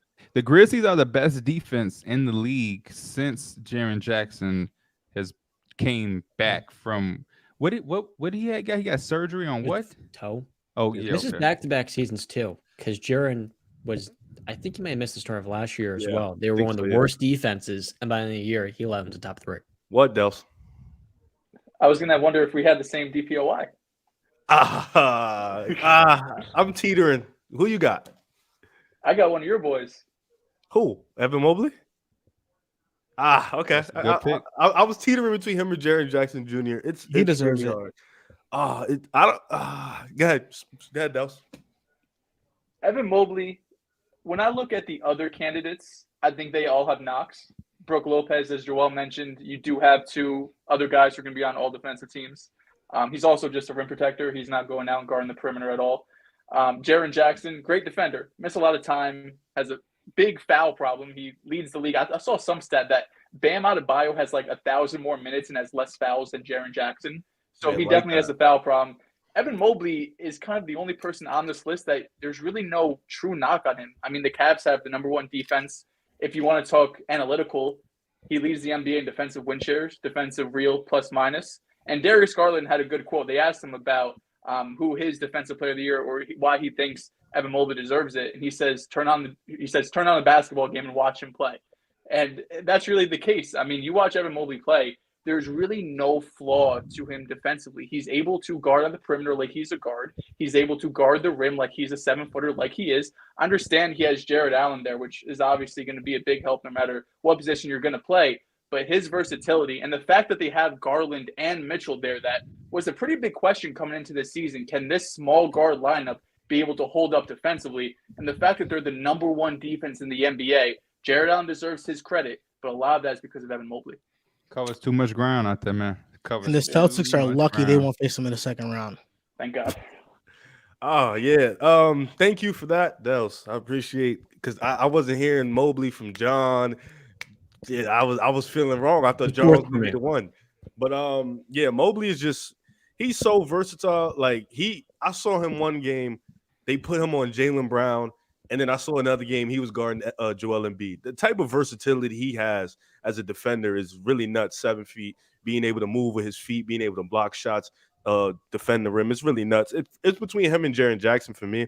Like you said, I couldn't really determine a winner because Jaren Jackson, what he does for Memphis is he turns them into an elite defensive group. And that's important for a team that's not good on offense. Like, they win games because of their defense, and that's because of Jaren Jackson Jr. And Steven Adams has missed time. Let's forget Steven Adams, who's a guy who's a good defender, is one of their backbones in the front court. He's missed time, and Jaren Jackson has held it down for them. But Evan Mobley, you know, his ability to, when they have that Mitchell, Darius Garland, his ability to just help those two guys out, I think that's like so important. But I haven't been able to choose a winner. I've been back and forth. But the award will probably go to Jaren Jackson Jr. But for me, it's between Mobley or Jaren. I had Brooke at 3. Mobley gonna get his. He gonna win eventually. about 4. Eventually, yeah. I mean, unless they Tim Duncan him, then he might never get one. You know. Listen, I think all you guys make good points. Pierre, your DPOY is Jackson. Yep. Yeah. And I have a question for you. Do you use the word or the I guess abbreviation DPOY at all? I just say DPOY.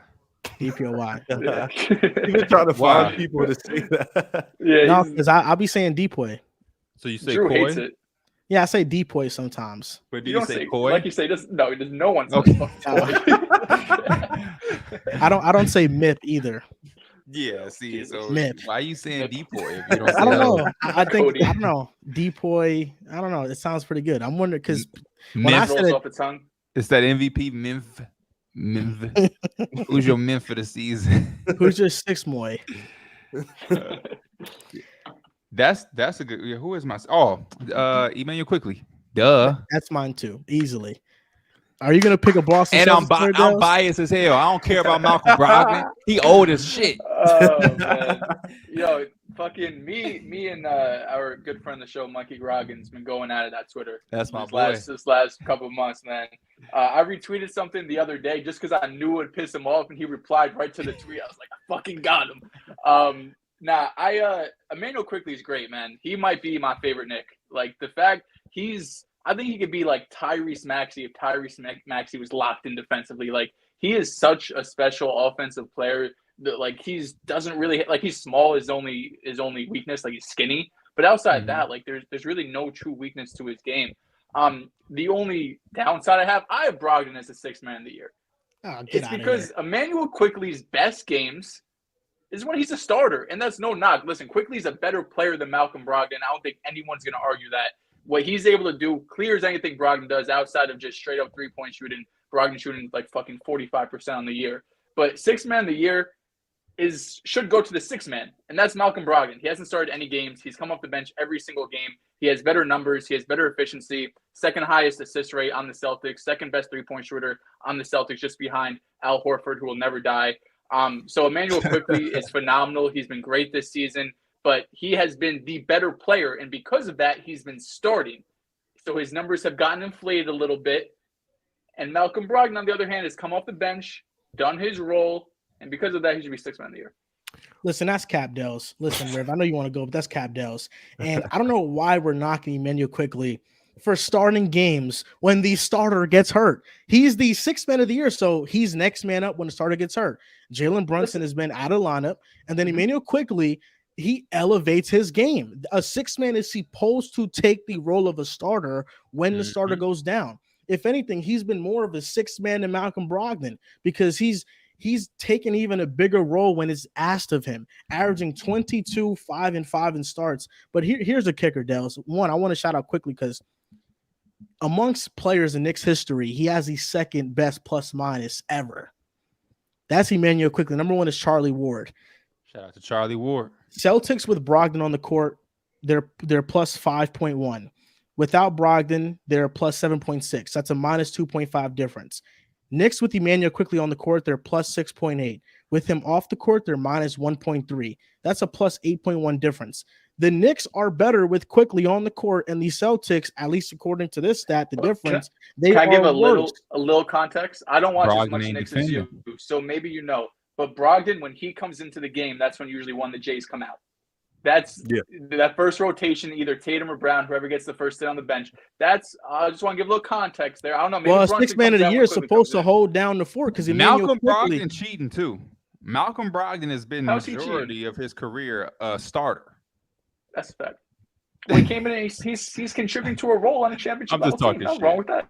I'm just talking. And shit. not only that, but come on, we got to talk about Emmanuel quickly. When Jalen Brunson, arguably our best player, comes out, he's the one that takes the role of him, and he keeps our offense afloat. He plays elite, fantastic defense. And I will say, as a Knicks fan, the Jalen Brunson leap I saw, the Quentin Grimes improvement I saw. I knew the defender he was. He's actually first in matchup difficulty in the NBA defensively. Emmanuel quickly has been the pleasant surprise. Yes. Emmanuel quickly has been the pleasant surprise. He's been the one that I'm like, wow, like I saw flashes of this as a rookie. In his second year, he dropped off, but in his third year, I mean, I didn't see this. And I'm thinking potentially, man, this guy could be a starter. You know, Absolutely. Oh yeah, we're gonna trade him. Don't get seeing him as a Knick. He's like gone. I think this guy, he can be a trade piece in a He's a restricted free agent, isn't he? Yeah.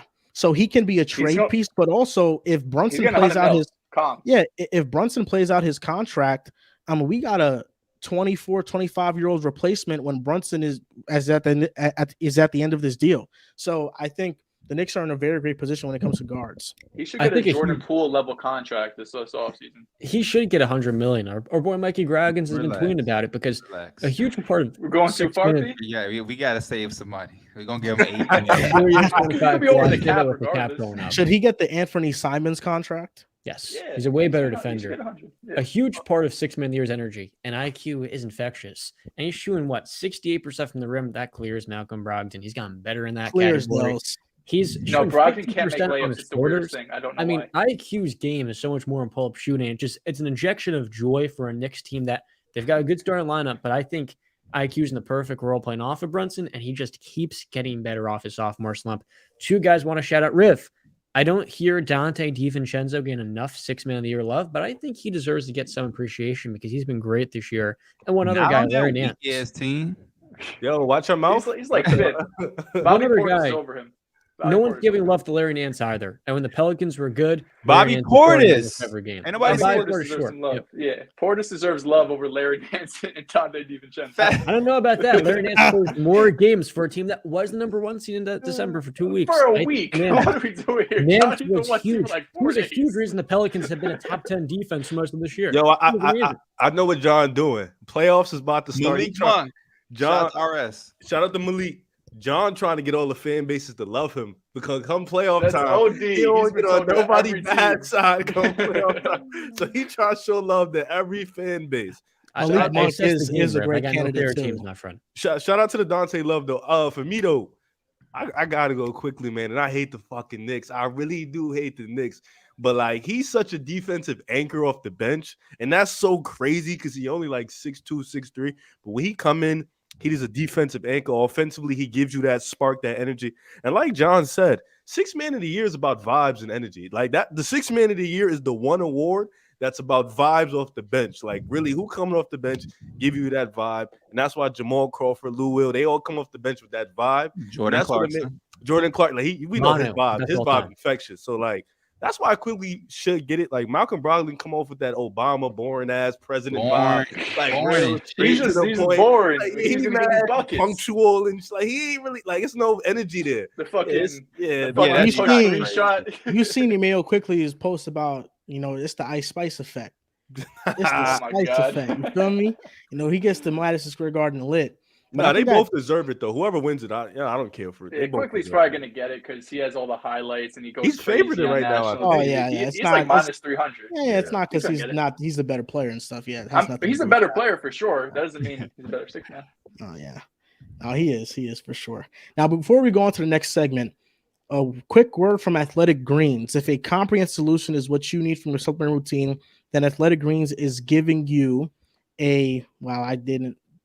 this little script I was reading, it just vanished. My goodness.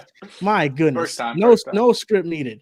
Shout out to Athletic Greens, man. Listen, I've been taking it with my water because I like the taste of it. I know Drew tastes it with his protein shakes, but I've been taking it with my water. All you got to do is that you get a little powder, you pour it in your water, you mix it, you shake it, you do all that other good stuff, and then you just drink it. And if a comprehensive solution is what you're looking for, then Athletic Greens is the way to go. You can get a free 1-year supply of vitamin D and 5 free travel packs with your first purchase.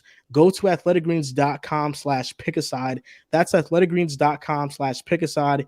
You can check it out. And monthly, it may seem like a lot at first to get into it, but it's $3 a day for good nutritional value. It makes sense if you want to stay healthy. And yeah, I was able to get my script late in that reading. Oh, man. Damn, Can't we put a ain't said price nothing on about health, Norman man. Powell. We didn't. Norman Powell definitely is averaging 17 a game and deserves some credit. And before we move on to the next segment, Mojo, these are the players that are probably going to win the awards. So Jaren Jackson Jr. this season has went up 22%. And Mojo in the NBA started in like January. So these are like from January 1st forward. Jaren Jackson's went up 22%. Emmanuel Quickly is up 47%. He's up $42 on the season since Mojo released the NBA. So he would have been a great investment.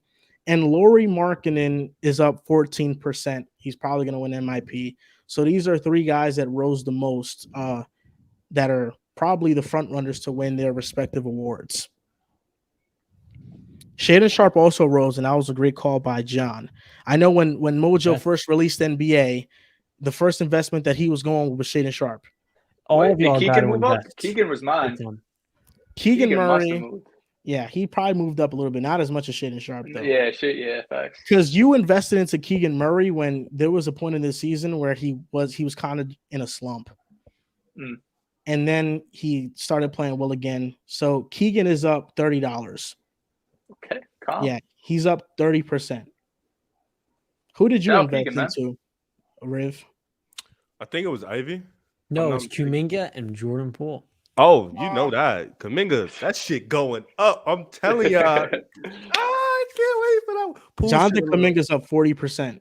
Poole shit a little meh, but we're going to get back to that soon. Don't worry. We're going to have a great offseason. We're going to work out. We're going to be good. I called my boy. He good. Jaylen Brown cut his hand He cut his hand? picking up glass.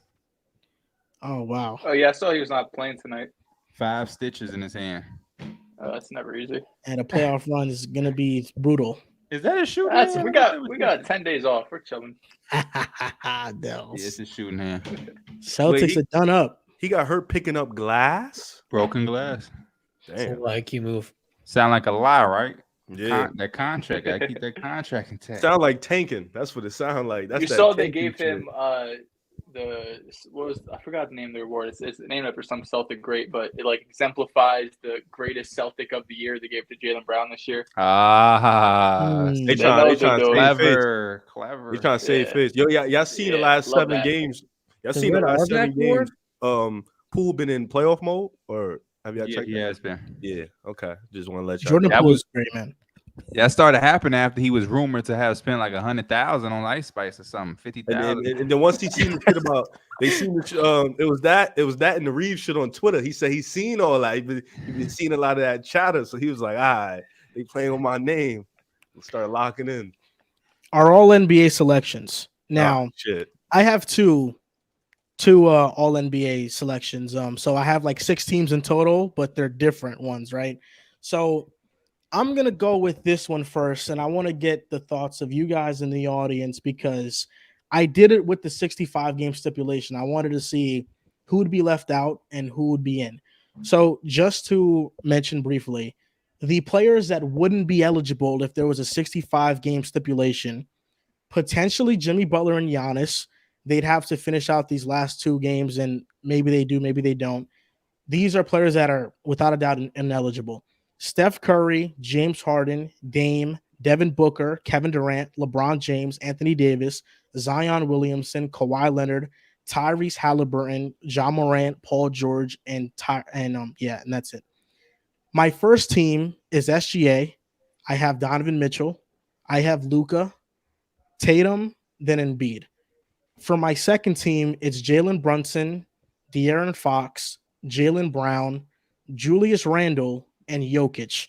For my third team, it's Drew Holiday, Trae Young, Anthony Edwards, Lauri Markkanen, and Domantas Sabonis. That's with the 65. yeah, facts. That's with the you have to play 65 game stipulation, which is not happening this year. But I just wanted to do it to basically showcase That team was ass. how many great players will be left off the All NBA team if that was in place this year. Yeah, that team was garbage. A lot of guys making All NBA, man. Hey, that means Poof and get on there one of these years, man. I'm telling y'all. So Did you name Julius Randle? Yeah, I did. Yeah. Okay. I had to. Yeah, Julius could fuck around and make it without the think game. he's on mine without it. That's a fact. We're gonna talk though. We finna talk soon. And now this is my All NBA team with no stipulations. And I made it very easy. I don't really care about the games. I'm going by who was the best player because I think that's what matters. SGA still makes my first team. He's been unbelievable this season. They have exceeded expectations. OKC. Steph Curry is at my other guard spot. At the forward spot, I have Kevin Durant and Giannis. And then at center, I have Joel Embiid. My second team is Luka. Then I have Dame. Then I have LeBron. And I think he's having a very slept-on season, given he's averaging 29, 8, and 8 around there. I have Tatum, and then I have Jokic. For my third team, I have Donovan Mitchell, De'Aaron Fox, Jaylen Brown, Anthony Davis, and Sabonis. And my snubs are Devin Booker, Harden, Kawhi, Brunson.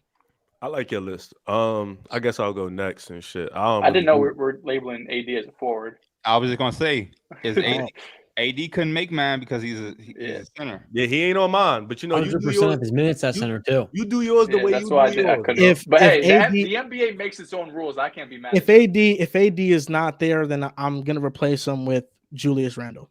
Okay, so listen, you Joel Moran, All NBA, I fuck with it. Make your own rules, do your thing. I got my thing. We good. He did do that. Not to cut nobody out. He did. His first list was the position list. Yeah. I like that. So for me, I added a little win into it. I couldn't have two guys that haven't won. Me and John was talking about it earlier. I can't have two guys that ain't in the playoffs on my NBA first team. So I had to cut it up. I'm gonna start with my first team. I got SGA. I got Donovan Mitchell. I got Giannis.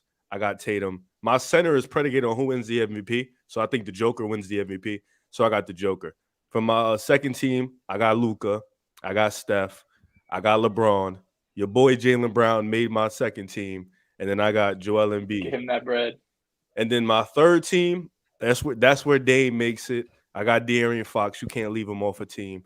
Julius Randle, you couldn't leave him off a team. Who is De'Aaron Fox? You know who I'm talking about. You know what I'm talking about, bro. Fox. I'm not saying his first name. Fox.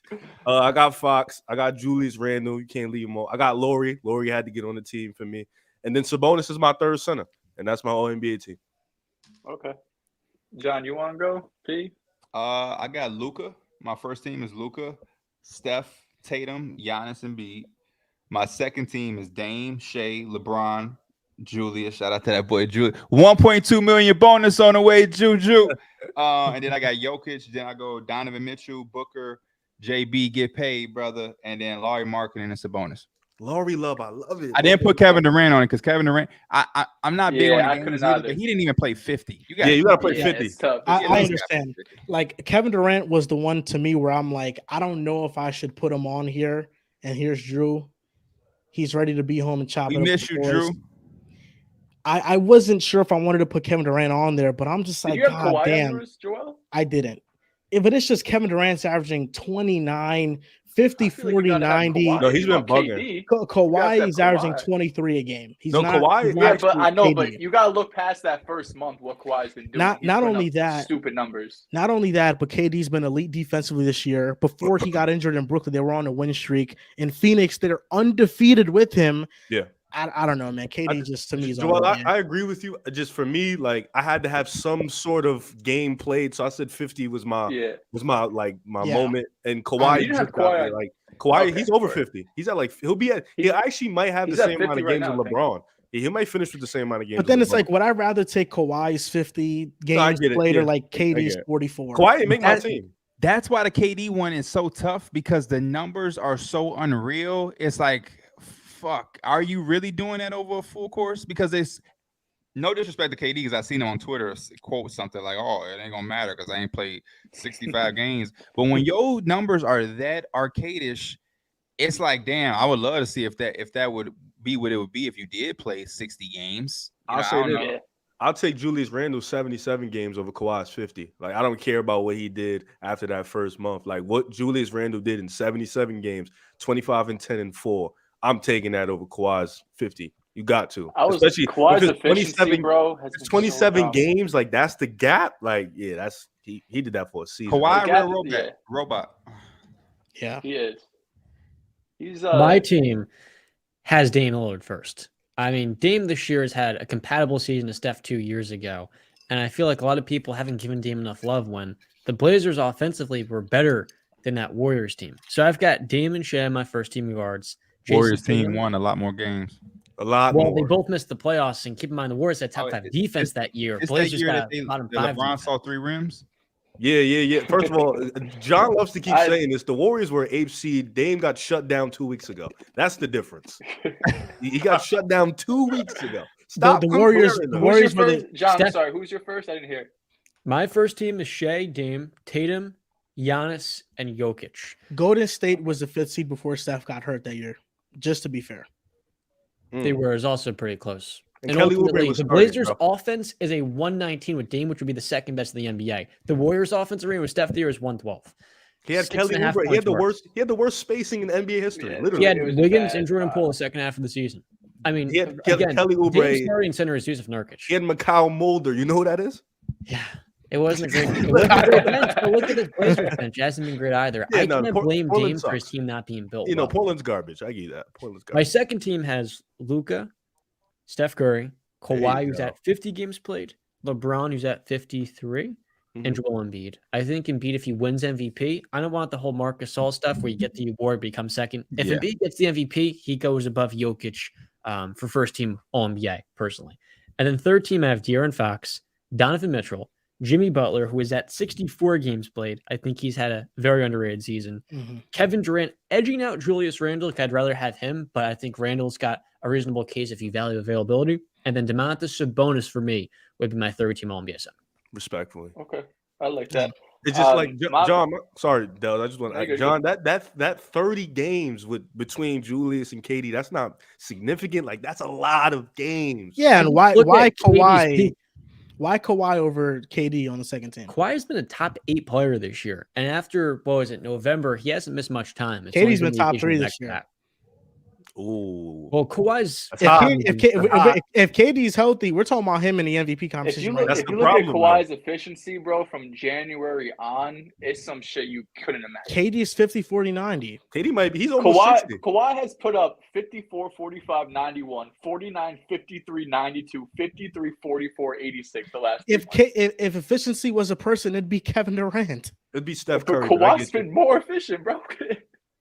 That's cap. For these 3 months, KD's got the whole season for sure. Okay, I could give my all NBA teams. My first team, I got Luka, Curry at the guards, Tatum and Giannis at the forwards, Jokic at center. But I like John's point. If Embiid gets MVP, put him on first team.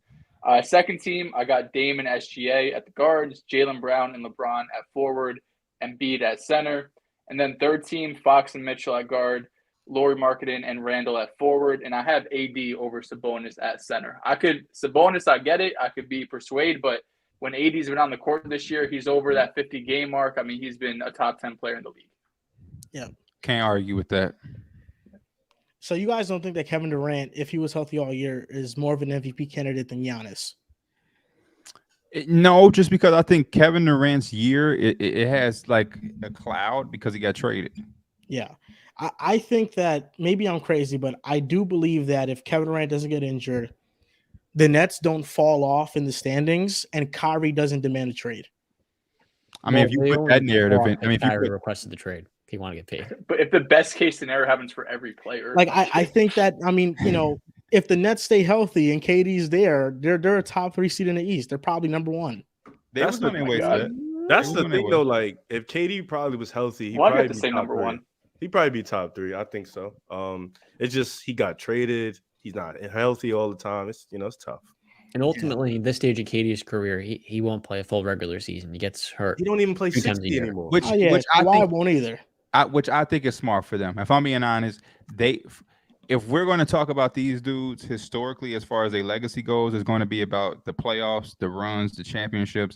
It's not going to be all NBA. We're not going to be talking about, man, Kevin Durant had 13 all NBA appearances versus, man, he won one with the Warriors. He won in midseason, won one with the Suns. Kawhi won one with the Spurs, Raptors, and the Clippers. That would be more powerful than Kawhi striving to get all NBA year in, year out. Yeah. Kawhi don't give a fuck. For real. Yeah, he doesn't. That's probably where I'm going to be the 1 seed. Somebody just said that Evan Barnhouse, but definitely top 3. I think they're over Philly if he stays in Brooklyn. But then does he still get hurt? Like, does he play as much? That's the He thing. don't get hurt because his injury was him slipping. Ah, true. I mean, the Nets. That's crazy. The Nets right now are the 5th seed or the 6th seed, I believe, in the East. But they're 12 The and 6th seed. 17 with Mikal Bridges. So Yeah, they're the 6th seed. So if KD doesn't go, like, I definitely could see them being top 3 for sure. So before we Yeah, go but on it's to not this 60. NBA, There's a pretty big gap between those wins. yeah, I mean, Dehls, you're a KD hater. I understand. I'm a you hater. That's what I am. You're a me hater. Oh yeah, Dehls. Yeah. Wait until the Celtics lose again. Oh, I'm gonna come here. I want you to apologize and I want you to like it. Have you guys watched the show Succession? No, No, but I started, but I didn't get into it. I've been binging Get it lately. It's such an amazing show. It's basically Game of Thrones, but modern version, like the business version of it. that sounds interesting. Yeah, actually. I saw it. But It's I an didn't love amazing it, show, honestly. but yeah, that line was from there. It was like, you're gonna apologize and you're gonna like it. We're gonna read some Freaky ass super line. chats. Do it. Caleb Belts, top 5 video games of all time. Oh, NBA Street, Def Jam, San Andreas. I would I like definitely put in NBA there. 2K11. San Andreas, GTA 4. Madden 10 is one of my favorite Maddens of all time. It is my favorite Madden of all time. I'm trying to think. I loved Red Dead Redemption 2. That I was like one Red of my Dead favorite 1 games the last, better like than 10 2. years. Black Ops 1. Facts. Yeah, Black Ops 1 MW2 Zombies was easily different. top 5. MW2 facts. What was that fucking game called, man? Old age getting to you. Can't For think. real, because it's an old ass game. It's like maybe I'm thinking of Max Payne or some shit like that. Man, that 50 Cent Blood in the Sand. Don't sleep. Blood in the Sand was hard. The Don't Last of Us sleep. is a great game. I never played The Last of Us or what was the other game? Redemption? Red Dead? Red Red Dead Dead Redemption. Redemption, yeah. I Red didn't Dead get it Redemption either. 2 is one of my favorite games. Yeah, bro. get in tune with that. That's a good game. Yeah, The Last Yeah. of Us is one of the only RPG games that I ever finished. I don't like I like playing Uncharted sport was a games. good game. Sorry. I only like playing sports games, to be honest. You don't? Nah, I mean, I only do like playing sports games. What was the Damn. best 2K? I like 2K11, but I think 2K16 is like the best modern version. I think 2K16 was the best game, bro. I mean, the defense was amazing. Offensively, it didn't feel clunky. I don't know. These recent 2Ks, it feels like I'm gliding. 2K fell off and it's going to keep falling off, bro. Whichever's the latest 2K is my favorite. I ain't gonna lie. Just keep updating the game, add new shit because they never gonna really nail it. So it's just like Just update the rosters. That's good yeah, too. just keep the shit updated and give me some new shit to do. Can't wait till they put them Thompson brothers in there. I cannot wait. They need to make a college hoops 2K8 was probably one of my favorite games. They're dropping the college football game next year, I think, or this year. Somebody told me that. Yeah, they was talking about that in my Twitch. tough.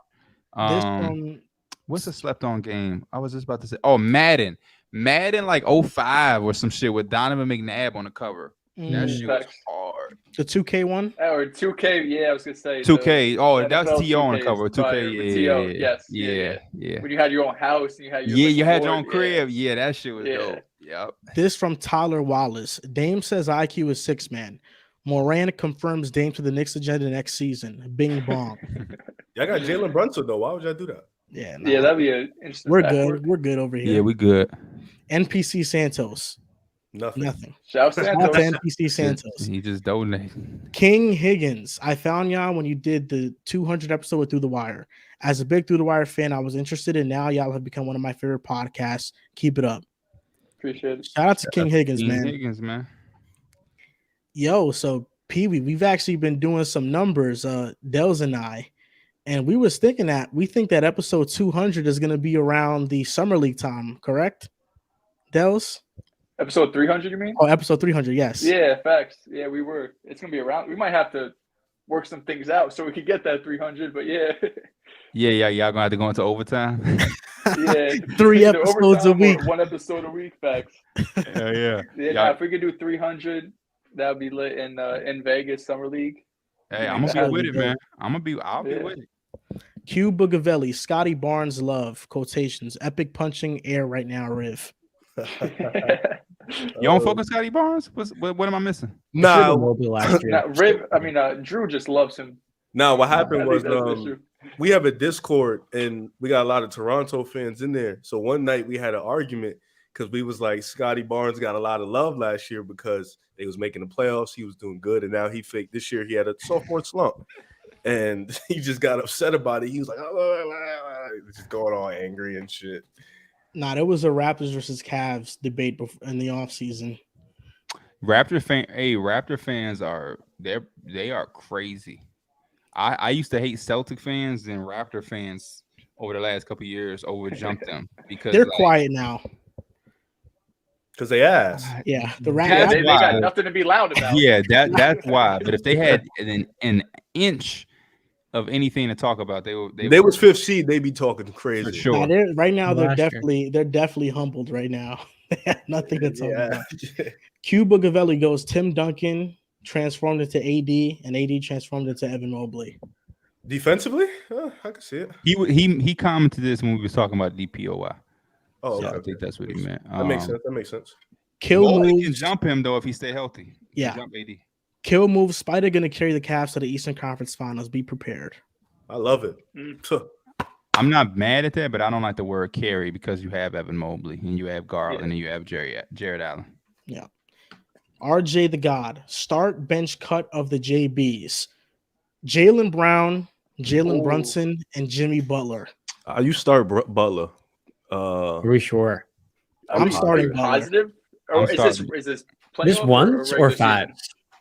What are I we think it's doing? both. Combinate just a season. I will start Butler. I'm starting Jimmy Butler. I'm benching Jalen Brown. Yeah, I've I'm been benching Jalen Jalen Brown. Brown. And I'm cutting Jalen Brunson, unfortunately. Yes. Damn, Brunson. I'm starting JB. Cutting Obviously. Butler. Yeah, They shout thought us Knicks fans was gonna be the one to be extremely biased. No, Brunson getting his ass cut. out. This from Malin V. Is Jokic the best second round pick ever? Yes. Yes. Who's Probably. the Yeah. competition? Manu, Draymond, Gilbert Arenas. Gilbert Nah, Arenas is not in yeah, that conversation. he clears. Gilbert Arenas definitely is in that conversation. Nah. You know what? I can't. Them dudes got rings and hardware. Jokic ain't got no ring. Now I'm talking about the two. He said Manu and Draymond. I'm talking about them two. Oh, okay. Them two. I'm talking about just the Those best two second as round indi- picks. Those two as individual players can't fuck with Gilbert Arenas. Nah. Fuck no. But if you put everything together and the impact, them two, I gotta put them over. We're Especially missing Draymond. Gilbert nice though. Okay, Gilbert nice. NPC Santos goes, Joel, you still waiting for the City Edition jersey or changing the color for Fox? Also, Poole over Reeves. Fact though. NPC Santos for the playoffs. I got to rep the Sacramento Kings jersey. So, De'Aaron Fox jersey, whatever you can find. Oh, Very bro. fun. Speaking of jerseys, man, I was watching y'all one night. Was I even watching? It might have just been on. You know, I'm a person that puts some shit on and I get in the bed and I get on my phone. Y'all had the Paul George in the back. I took a picture. I never posted on Twitter, man. I forgot to post it on Twitter. I was like, oh shit, PG in the back. Yeah, that's all NPC Santos, man. He sent us, all of us, individual jerseys. John got a Jamal Murray one. Dehls Tatum. Riv got a Paul George one. And he makes it a stipulation that we have to put it up on the show and hang it up for the show. Yeah, real one. So Paul Yeah, George was up shout out there. Santos. Drew He got a plug, or he just being a nice guy. I think he's just being a nice guy. I think He's a pick a side all the time. I'm gonna be honest. All That, work shit, he's about pick a side Hall of Fame. that shit hurt me because they had my jersey up and I had COVID, so I couldn't be there to witness my jersey. You late? How you catch COVID in 2000? Then I caught it. I'm like, damn, bro. I think like, I had that shit like 4 years ago. yo, this like my first. That was my first time getting it, so it hit me so crazy. I was in the bed dying. They had my Damn. jersey up. I was Bro got damn. no boosters. Nah, yeah. Rib definitely ain't he ain't with that shit. We eat McDonald's. Niggas we eat McDonald's. This McDonald's with week extra salt. in the NBA, my this week in the NBA is Lauri Markkanen going to the military. He's gonna either report April 17th or That time of the July. year, right? Yeah, for the Finland military, he's gonna Well, go they suck, and so do he what can he go over there. does. But also something more interesting is that Kevin Durant and Devin Booker have combined to score 200 points in the 5 games they've played together for the Suns. They are one of 8 duos to score 290 points in their first 5 games as teammates, along with 7 combinations of Wilt Chamberlain and company. They're nice, man. Undefeated. We can get a Suns Lakers round 1. Lakers doing all that winning. Gonna see the fucking Suns round 1. I hope.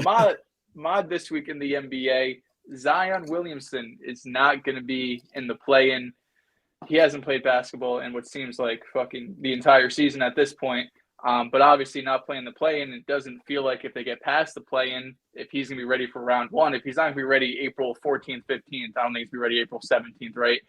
So there's a good chance we've probably seen the last of Zion this season. It's a shame because when he's on the court, he's dominant, but he's just not on the court. So Pelicans, I mean, they gave him the bag, probably keep him, but the fact that he can't stay healthy is a big issue. He's played like 3 games in the year of 2023. Yeah, bro, it's terrible. So Pierre, Rib, where do you got stand on Zion? Would you, if you were the Pelicans, would you trade Zion? No. Because what are you gonna get from him? Sorry, that's unprofessional for me to have this in my mouth. I'm all about getting a bang for my buck. That's just how I am as a person. If I'm buying some candy, food, car, whatever, I'm trying to get the most out of my shit. So I feel like at this point, if you trade Zion, nobody's giving you no overwhelming thing. So at this point, you might as well try to figure out a game plan and get on a Kawhi Leonard type plan for this guy.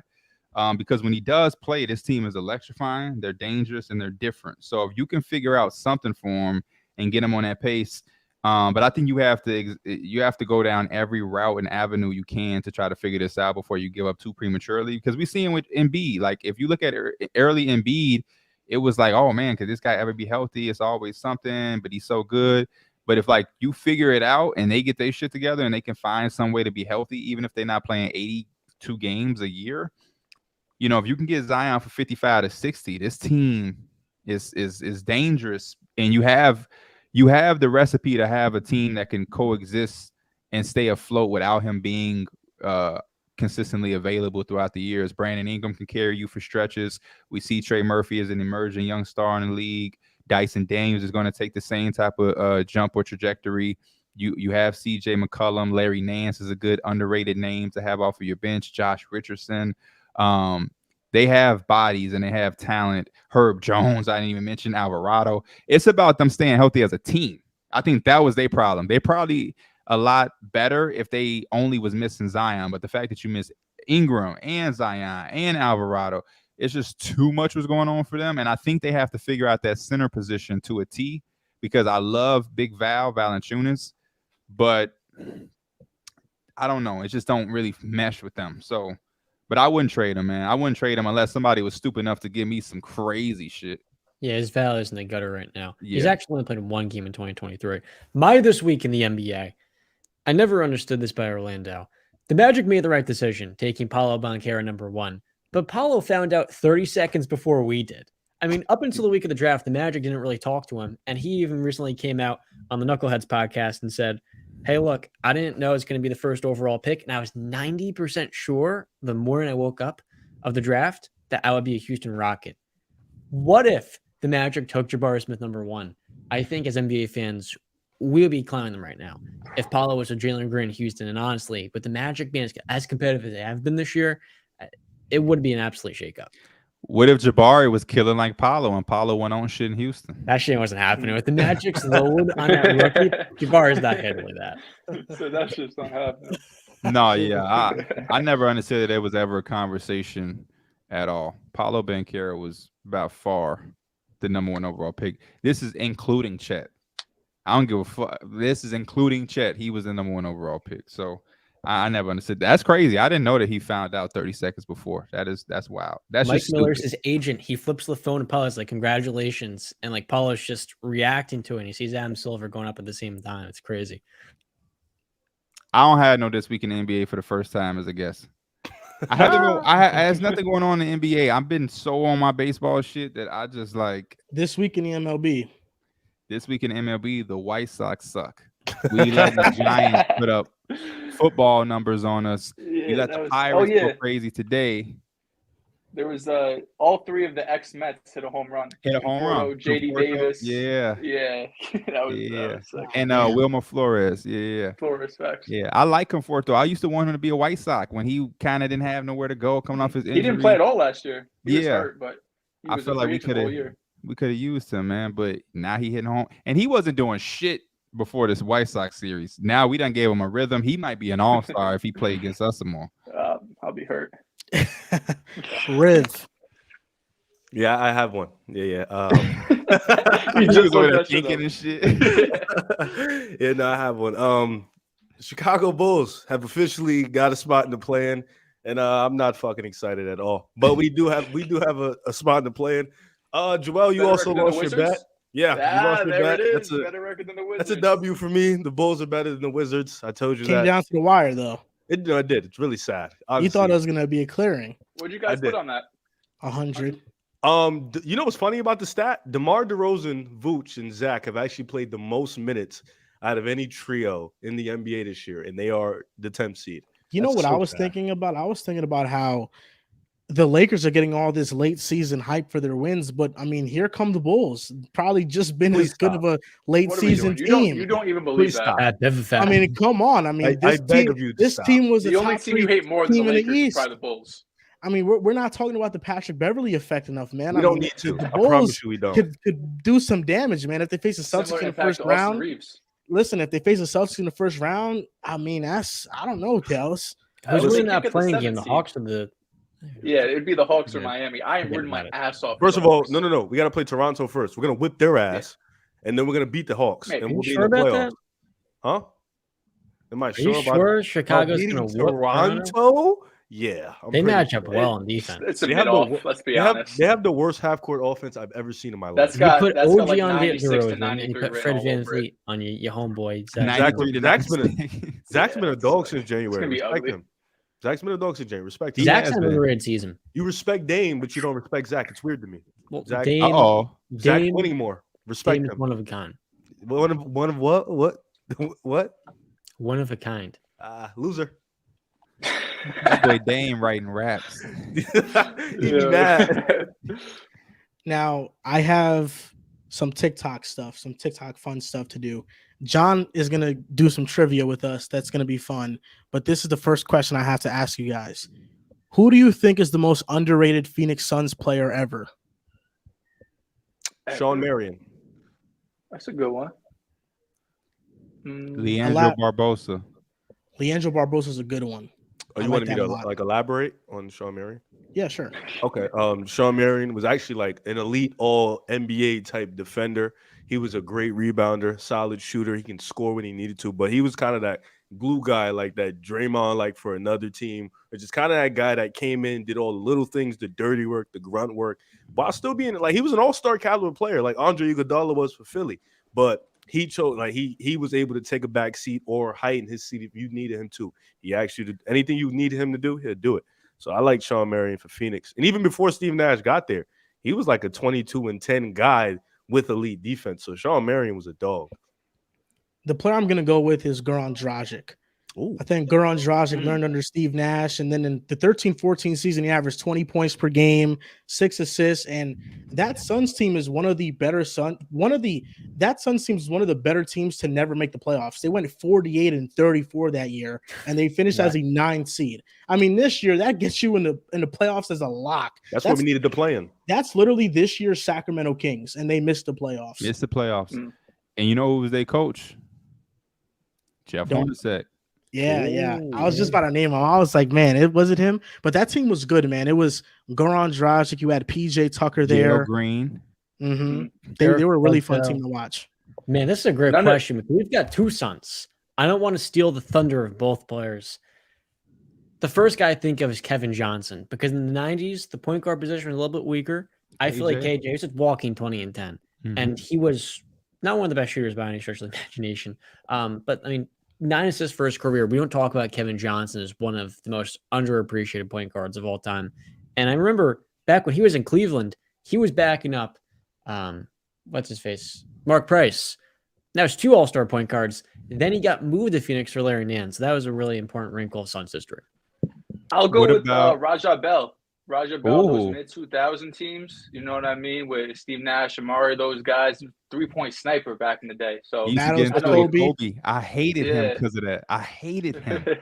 I like Roger Bell, but I hated him as a young Kobe fan. I used to be like, this motherfucker. But I love the 7 seconds or less Suns. So I get it, man. I think one more guy that doesn't get enough credit just in NBA history or like just in the power forward conversation, Amari Stoudemire for Phoenix. You know, I thought about him. Yeah, when we talk about like Chris Webber and Pau Gasol, like the big men, we always seem to forget Amari Stoudemire was a dog, like MVP candidate. Yeah, and when he went to New York that first year, he had that shit dreaming. They was like, yo, He did. him and Raymond Felton, he was going crazy. Melo about to come, it's about to be a dream until he got hurt, unfortunately. But Stoudemire was a dog. Underrated son too that came to my mind. Jason Kidd, blonde hair Jason Kidd. They was going to the playoffs. Him and Penny Hardaway. Is that when he won co-rookie of the year with Grant Hill? Was that No. That was with the Mavericks. Okay. That was with the Mavericks. Yeah. And the last him guy, and Nash got traded for each other.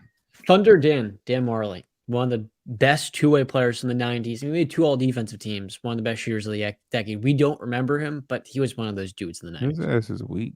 No, I was just playing. The Suns have a lot of great players that kind of like flourish in different places. Like Sean Marion won a finals with the Mavericks. Then you have Joe Johnson, who became an all-star level player with the Hawks, and he's somebody the Suns probably should have kept.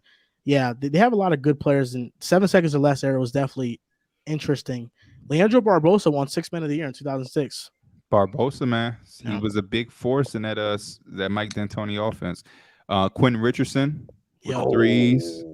Jason Richardson. We can't forget about Jason. He was a little old, but yeah, Jason Richardson. Yeah. He was a sniper when he got there. Channing Frye, Shaq. Remember when Shaq went there with that team? That big ass. That was when Shaq was fat. Fat Shaq. Yeah, that was big fat Shaq. Yeah. Now, Stephon John. Marbury. Yeah.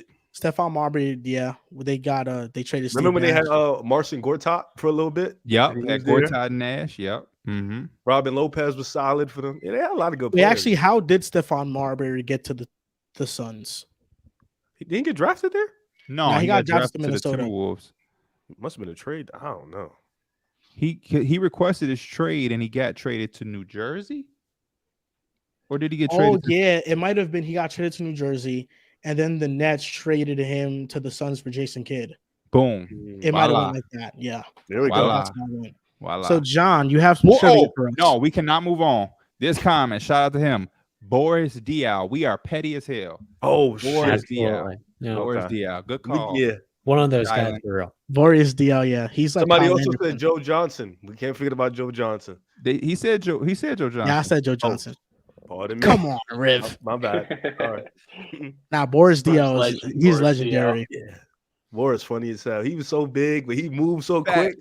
Facts. Yo, he would have if he played in this, he would have definitely signed with the Golden State Warriors. Oh yeah, that's his game right there. Yeah, Just like he that. He would have been a Warrior. Either them or the Spurs again. Facts. Just Yeah. like that. So John, you have this trivia for us. I do. We're talking about Phoenix Suns before. Now we've got Chris Paul. Chris Paul's 11,000 assists for his career. Can you guys name the top 5 players he has assisted the most through 17 seasons? So what we I'm- going? DeAndre Jordan. Blake Griffin is DeAndre one. Jordan Blake. would be number 4. Blake Griffin. Blake. Blake Griffin is number 1. I'm going with David West. He has to David be West top is 3. number 2. JJ Redick. JJ is number 3. Now we have number 5. I'm so good at what I do. Devin Booker. Tyson Chandler. Played him? Devin Booker is number 9. Tyson Chandler is number 7. This Wait, is we a got really one- athletic, Tyson by the Chandler. way. We from got one your- spot left.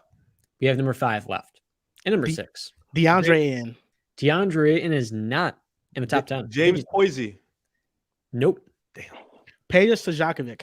Oh, that's a good one. Stojakovic is number 5. That's a good one. That's a good one. There we go. There we go. Hey, watch out for my boy Andrea Stojakovic going to stay Oh. for next year. McDonald's Yeah. American. That's my No, dog. he one of them ones. Yeah. So recap the top 5, John. Who's the top 5? The 5 players CP is assisted. So the 5 players Chris Paul has assisted the most in his career. Number 1, Blake. 2, David West. 3, JJ Redick. 4, DeAndre Jordan. And number 5, Peja Stojakovic. And Chandler's number 7. Yo, Pee-wee. Is Capella top 10? He is not. Oh wow. Pee-wee, you know what I was thinking about that? Like Andre going to Stanford, because I sometimes I hate when 5 stars go to schools to be the guy, right? Mhm. Because sometimes when they go do that, it kind of opens up their flaws more, Yes. and then they lose that type of top 10, top 15 love. I really wish 1000%. I wish he would have went somewhere where he could have played with other great players. That kind of helps you get better prepared for the league. Him going to Stanford, I mean, I ain't really been paying attention to Stanford too much. I don't know if they're going to be that good, but I hope he still stays hovering in where he's going to be at. Me too, bro. That's the con. That's definitely the con and the downside. But if Stanford is good and it's because of him, perfect. No, we're good. We're good. He one of my guys, so we good. But I hope. I feel you on that. That's a fact. That's a fact. Moving on to all defensive team selections. I'm gonna rattle off my first team. Drew Holiday, I think, has to make it. I think it's probably gonna be consensus for all of us. I have Dylan Brooks on here as my guard. Then my forwards are Draymond Green, Jaren Jackson Jr., and Brook Lopez. For my second team, I have Alex Caruso, Derek White, Jaden McDaniels, Evan Mobley, and Bam Adebayo. Okay, I like that. So you put forwards as guards for Dylan Brooks in the first team. You did that. Brooks is a guard. Okay, cool. That's cool. So for my first team, I got Caruso, I got Drew Holiday, I got Mobley, I got Jackson, and I got Brook Lopez. Boom. Just for my second team, I'll put DeAnthony Melton up there. I put OG, I got Jaden McDaniels, I got Dylan Brooks, and then I got Bam Adebayo. So is OG a guard or a forward? I got him as a guard for mine. Interesting little tidbit. OG can only be classified as a forward. Oh. So I got him as a forward on mine. Information I got gotta kick him off. Damn, OG. For me, it was between him and McDaniels, and I'm not gonna. Yeah, no, McDaniels ain't coming off. Yeah. Wait, damn. Anunoby spent half of his time at shooting guard, more than any other position. Where's that coming from? Screaming. Thank you, John. He's back. No, because Dylan Brooks has actually spent 20% of his minutes. At He might have four, read right? the notes wrong. 20% at shooting OG guard. back in my guard. So OG is classified in our book. Okay, spent the most time at the two. Man, hold on. Let's get this casual on the stage real quick. Has Joel ever been right on an NBA playoff prediction? Well, last year I was wrong on three first round playoff predictions. I was wrong on. After the second round forward, I was right on every single playoff series this past playoffs that happened. So let's just get some respect to the man. Come all on, defensive man. teams. Here we go. Man, acknowledge me. I'm like Roman Reigns, man. Acknowledge me. What are they talking about, man? Riv, my first team was, I think, identical. You had Drew Caruso, right? Yeah. And I had Mobley, Jaren Jackson, Brook, my forwards and center. My second team, a little bit different. I have Derek White. I have Brooks listed as a guard, McDaniels and Draymond forward, and I have Claxton center. I was between him and Bam for that last spot. Yeah. It was tough. I wanted to put Draymond up there. It's just like, I know they're going to put a big emphasis on the fact that they're 18th ranked defense in the league. And even though Draymond's been elite, I know that the impact on what you do for your team defensively plays a big part. So I know they're going to put a lot, even though it's been the bench's fault. Like defensively, the starting 5 is top 5 in the league. Yeah. But they're going to put emphasis on that. So my first team is the exact same as y'all. Drew Holiday, Caruso, Mobley, Jackson, Lopez. My second team is Derek White. I put Herb Jones on there because, number one, I needed a guard. So hopefully he's classified as a guard because it's a good one. And they got a top 6 defense. I didn't put Draymond on there for what Riv said as much as I wanted to. So my forwards are OG and McDaniels. I didn't have to pick between one of them. I got both of them. And then for the center spot, I went with Anthony Davis over Claxton and Bam. Bam just not having it to me. I really feel guilty, though, not having Claxton on there. But I had to give it to Anthony Davis because the Lakers got a better defense. It's been more, it's been timely, and it's because of him. And I think Nicholas Claxton, he'll be on there. They should be a much better defense. We need a third team. The Claxton one definitely hurt me. You know, doing these all defensive teams, it kind of dawned upon me that the league is not filled with just like these one-way offensive players. Like, there's a lot of great defenders in the NBA right now. Yeah. It's a lot of great ones. And Claxton is somebody that I wish I could have had on there. If this was mid-season, he would have definitely been on there. But like you said, like Anthony Davis, I was considering putting on my defensive team because he just meant so much to them this year. And I will say, Dylan Brooks, I think he's starting to get underrated a little bit. I do. I think that people just look at Dylan Brooks and his antics and how he's become this villain, and they totally disregard what he does well on the court. I understand the shot selection offensively is not good, but defensively, he is a top 5 perimeter defender in the world right now, and he makes the Grizzlies defense very good along with Jaren Jackson Jr. He makes them elite. And for whatever people want to say about him, I think that the heart and soul and like the trash talking factor definitely gives the Grizzlies an edge. Can I ask you a question? Yeah. Would you rather have him or McDaniels? McDaniels. Strictly as just the defenders, by the way. Strictly as a defender, I feel like McDaniels is longer, might have more That's tough. versatility there. I'll be honest, right now, I would slightly lean Dylan Brooks because I think he has more strength to him. But I think if McDaniels adds more strength to him and his frame, the wingspan. His wingspan is crazy. Yeah, that's why him. I would lean, because he could put on the weight. Brooks isn't going to fucking grow 3-4 inches. But this is an interesting stat from Dylan Brooks. He's top 5 in opponent difficulty matchup percentage, and he holds them to the lowest field goal percentage of any defender, qualifying defender. Would you rather have Brooks or OG? I'd rather have Brooks. None of you guys, did any of you consider Giannis? No. Unfortunately, not. Actually, No. respect to Giannis, but there's like 3-4 names even after these 10 guys that I would have before Giannis.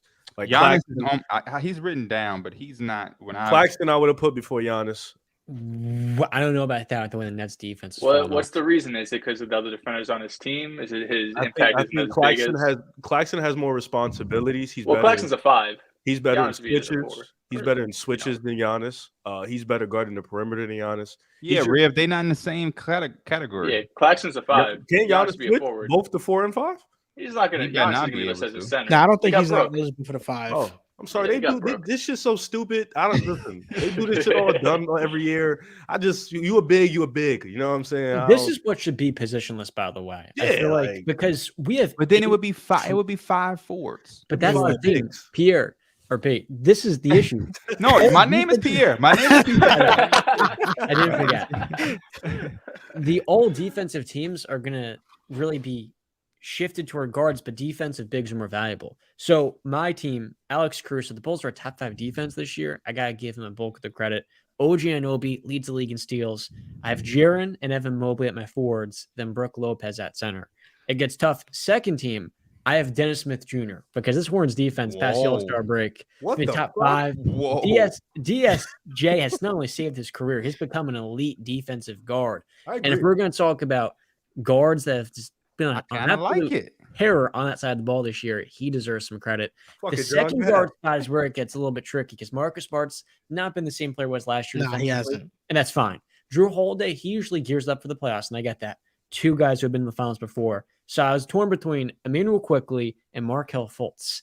And I go back and forth, and I ultimately go with Derek White. Best shot blocking guard in the NBA. How the hell you Okay, mentioned there 2 we guys go. and not even go at either of them? Because he knows ball. That's why. John. He- He knows That was like saying, listen, it's between Embiid and Jokic, but I'm gonna go Giannis. Yeah, John. Quick Come on, question. again. Do you think big defensive bigs are more valuable than guards in the playoffs or in the regular season? Because I think in the playoffs, a lot of defensive bigs cannot guard pick and rolls and they can't guard switches, which makes guards and forwards way more valuable in switches and abilities to be a POA defender. So are you just talking about specifically the regular season or the playoffs? I'm talking about both. Because on this list, the only player that you could really point that out to being more, drop back, big dependent Brook is Lopez. Joel Embiid. Oh, And Brooke Lopez Yeah. too. Brooke Lopez too. But Evan Mobley, Jaren Jackson, I've been him off. He'd be on my 3rd team. And then you have Claxton, Giannis, and Draymond. All of those guys can defend on an elite level on the perimeter. so you're speaking more towards the versatile bigs, like the bigs that can, not like the old school drop back, Yeah. defend the rim type bigs. Even then, I still put more value on the rim protection. In most cases, like would I rather have Jaden McDaniels or Joel Embiid? I think I'd rather have Joel Embiid's rim protection than Jaden Well, let's McDaniels, keep 'em in the even if same McDaniels has done a better job in his role.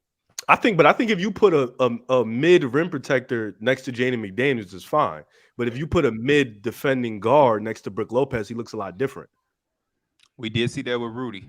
The Jazz And the Bucks do have the luxury of when Drew Holiday's out, Javon Carter's in. Yeah, like Drew Holiday, he covers up so much of Giannis and Lopez's sometimes errors. But like you said, in Utah, Rudy Gobert can mask all that for a regular season, but in the playoffs, that's when it's like, okay, I actually don't have the help I thought I did have. With the Rudy thing, I don't even blame Rudy for the playoff stuff because the Jazz wouldn't rotate, like simple stuff like that's on the perimeter guys. And so I understand where you're coming from, but even if a guy like Rudy Gobert can't switch and he's not versatile, I still think because this is a regular season thing, the voting. Oh, yeah, I'm with you on that. I think the bigs, this is where it really should be positionless. And it may sound unfair, but hey, if you're truly one of the 10 best defenders in the league, I think you deserve to be on this list. Emmanuel Quickley is a good guard defender, but I can't, in right conscience, put Emmanuel Quickley over Bam Adebayo. But I would consider doing that here. No, I'm with you. I agree with being a top 10, but I think when you look at how people gauge defense by all of these metrics and numbers, it's always going to be in the favor of the center. I also think a lot of the defense, when you come to statistical, damn, I couldn't get that out. Tracking, a lot of it is for a center. You can't. They don't. There's not really a stat. There's a stat for every fucking thing, but there's no stat that anybody is valuing. How many fucking screens has Drew Holiday went over or avoided this year? You can't tell me off the top of your head, but you could probably tell me how many blocks Walker Kessler blocks. Because it's just like, you know what I mean? So it's like, I understand rim protection and the bigs, and it is important. But when I was doing this list, there's not enough guard defenders. Guards got to step it up. Or we have to start acknowledging the guards who do defend, because it's so hard to do because so many guys are getting buckets. If you are a guard in this league and you defend on a night-by-night basis, you are defending Shea, Dame, Steph, fucking off night is supposed to be Cade Cunningham. That's a light night for you. It's Cade Cunningham or Zach LaVine. It's a light night. You're a big, you sometimes got Rudy. You got Mitchell Robinson, Dwight Powell, Walker Kessler. You know what I'm saying? Nicholas Claxton. That's why I'd be like, man, these guards, they need a little bit. They need a little bit more love. And when we talk about a perimeter centric game, perimeter defense, perimeter centric, it go hand in hand. I'm not trying to devalue the bigs, though. I'm not. I love my defenses to be anchored by good defensive bigs. I think the more the game goes forward, I love a little Swiss Army knife forward. I love a Draymond Green type defender. I love a Kyle Anderson. I love an Evan Mobley.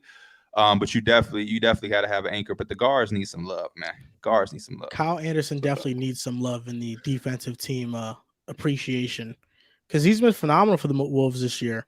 He's been a great signing, but Draymond Green, interesting stat. And to your Alex Caruso point, he is accountable for 36% of the Bulls' steals this year. That's OD. That's crazy. Yeah. Draymond Green, the Warriors have the best defense when he plays. They allow 6 more points per possession when he's off the court. And as the closest defender, Draymond is contesting 12.5 shots per game. And he holds opponents to 44% EFG, which ranks first out of 310 players who've contested at least 250 shots. I got to say something to somebody in the comments real quick. I'm not saying that Zach LaVine is an easy night. I'm saying in comparison, if you have to guard Luka, then Tatum, then fucking Mitchell, LeBron, Donovan Mitchell, Devin Booker. Shit, by the time you get to Zach, that's the point. He's supposed to be your easy night. Like what are we saying? But go ahead. Yeah, I understand what you're saying. And yeah, there's just a lot of talent in the league right now. And you're definitely right in the fact that there aren't enough stats, I think, defensively that favor guards. Sometimes there'll be somebody that slips in. Like, for example, Caruso, he's second in defensive box plus minus this year as a guard. And that's why he probably should be first team I put on my second team. And the Bulls allow 7 more points per 100 possessions when he's off the floor. So their defense is literally like mediocre to ass when he's not on the floor. So, yeah, those are just some stats. But, Yeah. Not to mention like the communication on defense, you can't track. You can't track guys putting guys in other directions. Like the shit Draymond does, especially in the clutch when he's a rim protector, telling guys to go here, communicating here. Like you can't The track way he none of changes that the game shit. with his mouth, as some No, people would yeah, say. no, for real. Like, Yeah. like Yeah. you can't track that shit. Like that shit isn't trackable, you know. So it's like defense, especially for guards in this type of era where it's so hard to stop these perimeter players, fight over the screens. You know, the whistle is a little bit easier for offensive players. So for guards, I think they should get a little bit more of the edge because it's like it's just so difficult for them. Like refs don't make it easy for them either. But Caruso's the best defender in the league, pushing that agenda. Shout out to my boy Baldy. He be doing his thing for real. Give me Evan Mobley.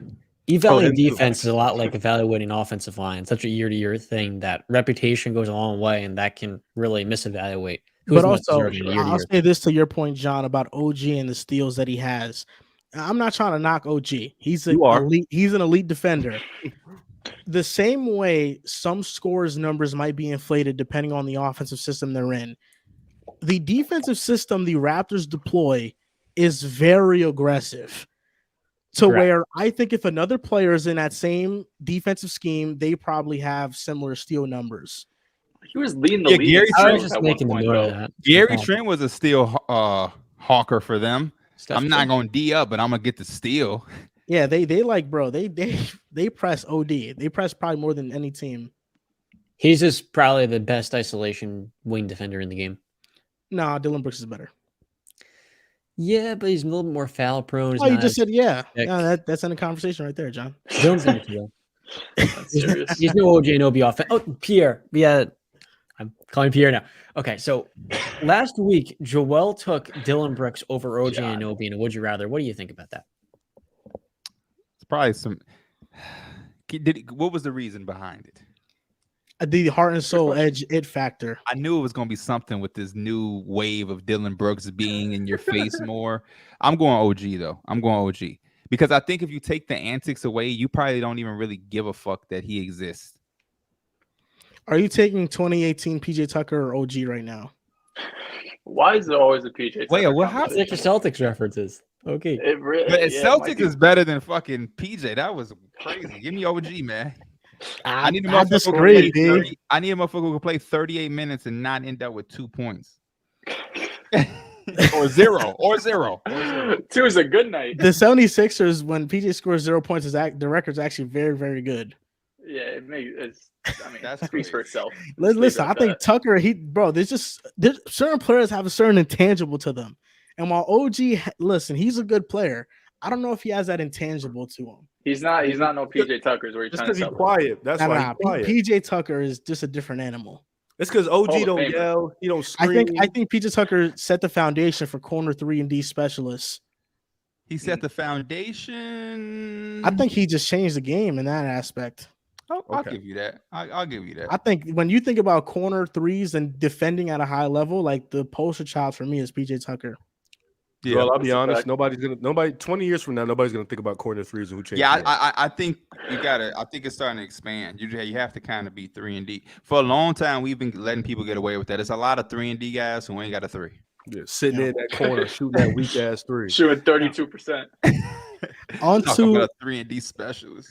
on to the last segment of the podcast are all rookie selections. My first team, Jaden Ivey, Jalen Williams, Paolo Banchero, Keegan Murray, and Walker Kessler. Consensus. I have a Got the feeling same all of five. us have the same one. Nope. Same. Who's Oh, in your first what we team? got? Benedict Mathurin. over who? Over Jaden Jaden Ivey? Ivey. I don't like that at all. Jaden Ivey in my second team. Oh, I don't like that, but I'll let it slide. I'll like Why that, you but I'll- smacking What's face the like that? reasoning? What's the reasoning? I think Ivy. Wouldn't you say Ivy's been given more responsibility once Cade went down? Yeah, I mean, They you can say asked that. though. You can say. And his second half has probably been Pacers are great. a lot more better than the fucking than Mathurin's. Mathurin had to start. Jaden Ivey's having a stronger finish. I just like the fact that Mathurin has kind of done it. He's had his stinkers for sure, but he's kind of done it consistently. And I think he kind of dropped off and kind of got to an even plateau. But when Benedict Mathurin was striving, he was a 6 man of the year favorite. Oh yeah, he was first few months of the season for sure. He's the only person that really gave Paolo a real run for his money on this award. I mean, a lot of people got bored with it, and at the end they tried to throw Jalen Williams in there. But Benedict Mathurin was doing this thing, and Tyrese Halliburton missed some time and whatnot. I'm not mad at y'all for having Ivy, but I got Benedict Mathurin. My second team is Andrew Nembhard. Yes. Shaedon Sharpe. Benedict Mathurin. Shaedon Sharpe, I will say, was the hardest one because AJ Griffin has a solid case. Malachi Branham, too. I have Jeremy Sohan at the forward spot and then Jalen Duren at the center spot. Man, I swear that one game versus the Warriors on December 6th got Andrew Nembhard that night. No love for Jabari Smith's improvement these last 2 months. I got Jabari. I put Jabari. Jabari's on my second team too. Yeah. Listen, he made a late season surge, but I think just like the first 75% of his season was just horrible. That I just on the Rockets. Jeremy Sohan was good though. Jeremy Sohan was good. Sharpe, Sohan, Jabari, and Duren on mine. So I think I might be missing Nembhard. That is what you have. Oh, so you don't have Sharpe. I don't have Sharpe. I have Sharpe. I don't have Nembhard. Bless you. Bro, sneezed. Yeah, bless you. Thanks. I got Nembhard. I got Nembhard, Ivy. Somebody I got that I haven't heard y'all say at all. I got Tari Eason. He's a sleeper. There you go. I love Tari Eason. I would take more Jabari. And I got Tari Eason and Jabari and Duren. I left out. It was tough for me to do, and I'm gonna probably get a lot of criticism for it, but Sohan didn't make it. He should though. He really should. He's good. Anybody that's taking him over Jabari or Tari, I ain't got no problem with. But I wanted to give Jabari some love because he does play for the fucking Rockets. I think his rookie season has been like kind of like they've beaten it over. Like what do they say? You've beaten a dead horse, or beaten over it's the just head, been like. Yeah, it's just like, it's been bad, but it's like he has improved. His season is a lot better than it gets talked about because he started off so slow, and being with the Rockets don't help, man. Being with the Rockets don't help. You get like a 40-game pass. Yes, 40 games is crazy. I think all of us had the same first team. Oh no, we actually did it because Pee-wee want to do weird shit. Yeah, all right. So, I got Ivy, I got J-Dub, I got Keegan, I got Boncaro, I got Kessler. My second team, you disrespected me, Pee-wee, because I actually had Tari Eason on my second team. Okay, my guy. I had AJ Griffin, I had Sohan, Mathurin, I got Jalen Duren on my second team. No Sharpe. No Sharpe or Jabari. Yeah, Sharpe. It's not even because he's not good. He just ain't like he just started playing. So I couldn't put him up there. Yeah, but those are my five. His highs, though. His highs are high. No, he doesn't. His highs is nuts, and that's why I understand that's why I understand the Mathurin over Ivy because Matherin's highs is better than Ivy's by far. So I understand that to a degree. But Sharpe. So if this was positionless, does Mark Williams make it? He played 600 minutes this year now. Yeah. John, how do you know after though? How do you know that? That's a nuts stat to know.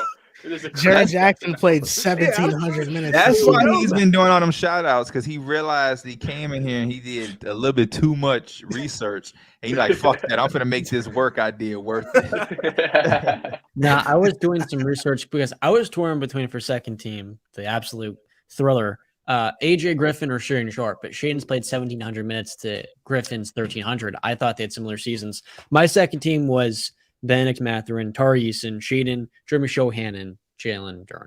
I like that a lot. Okay. I think Tari Eason is somebody that I know Jabari Smith Jr. was a higher pick, but Tari Eason could end up being better than him. No, it's looking like it. They ain't looking too bright for that boy over there. But honestly, Jabari, he's taking more of a role of a leader. I think we'll be fine. Yeah, Jabari had open jump shots all year.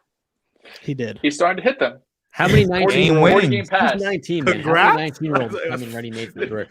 He started hitting them in February. Yeah, finally figured out how to shoot. 40-game pass. Yeah. Oh man, this was definitely the easiest one. I think the all rookie team was definitely the easiest one to do. It's just not many rookies that was really like competing for these spots. To be honest, and you don't feel bad leaving a rookie off. He'd be all right. Yeah. It's got it's a rookie 15 years ahead of him. Oh, yeah, it's a rookie team. Fuck a rookie team. So that's going to do it for this episode 270 of the Pick a Side podcast. Want to thank you, Pierre, for being on the show. You know that you're always welcome on Pick a Side. It's always a blast when you're on. Appreciate y'all having me. Y'all know y'all like family. Anytime y'all need me, hit me up. Good end of the season with y'all, man. Yeah, hey, shout out to y'all too. Y'all help me get my work done early. Cause I'm about to take this same shit to tomorrow's podcast and say the same exact shit. But I'm gonna be in that motherfucker like he only played 1,700 minutes.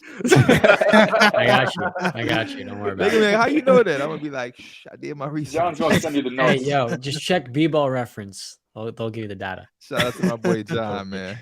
So you guys can find us on Twitter at PickAsidePod, on Instagram and TikTok at PickAsidePodcast. Thank you guys for listening and or watching, and we'll see you next time.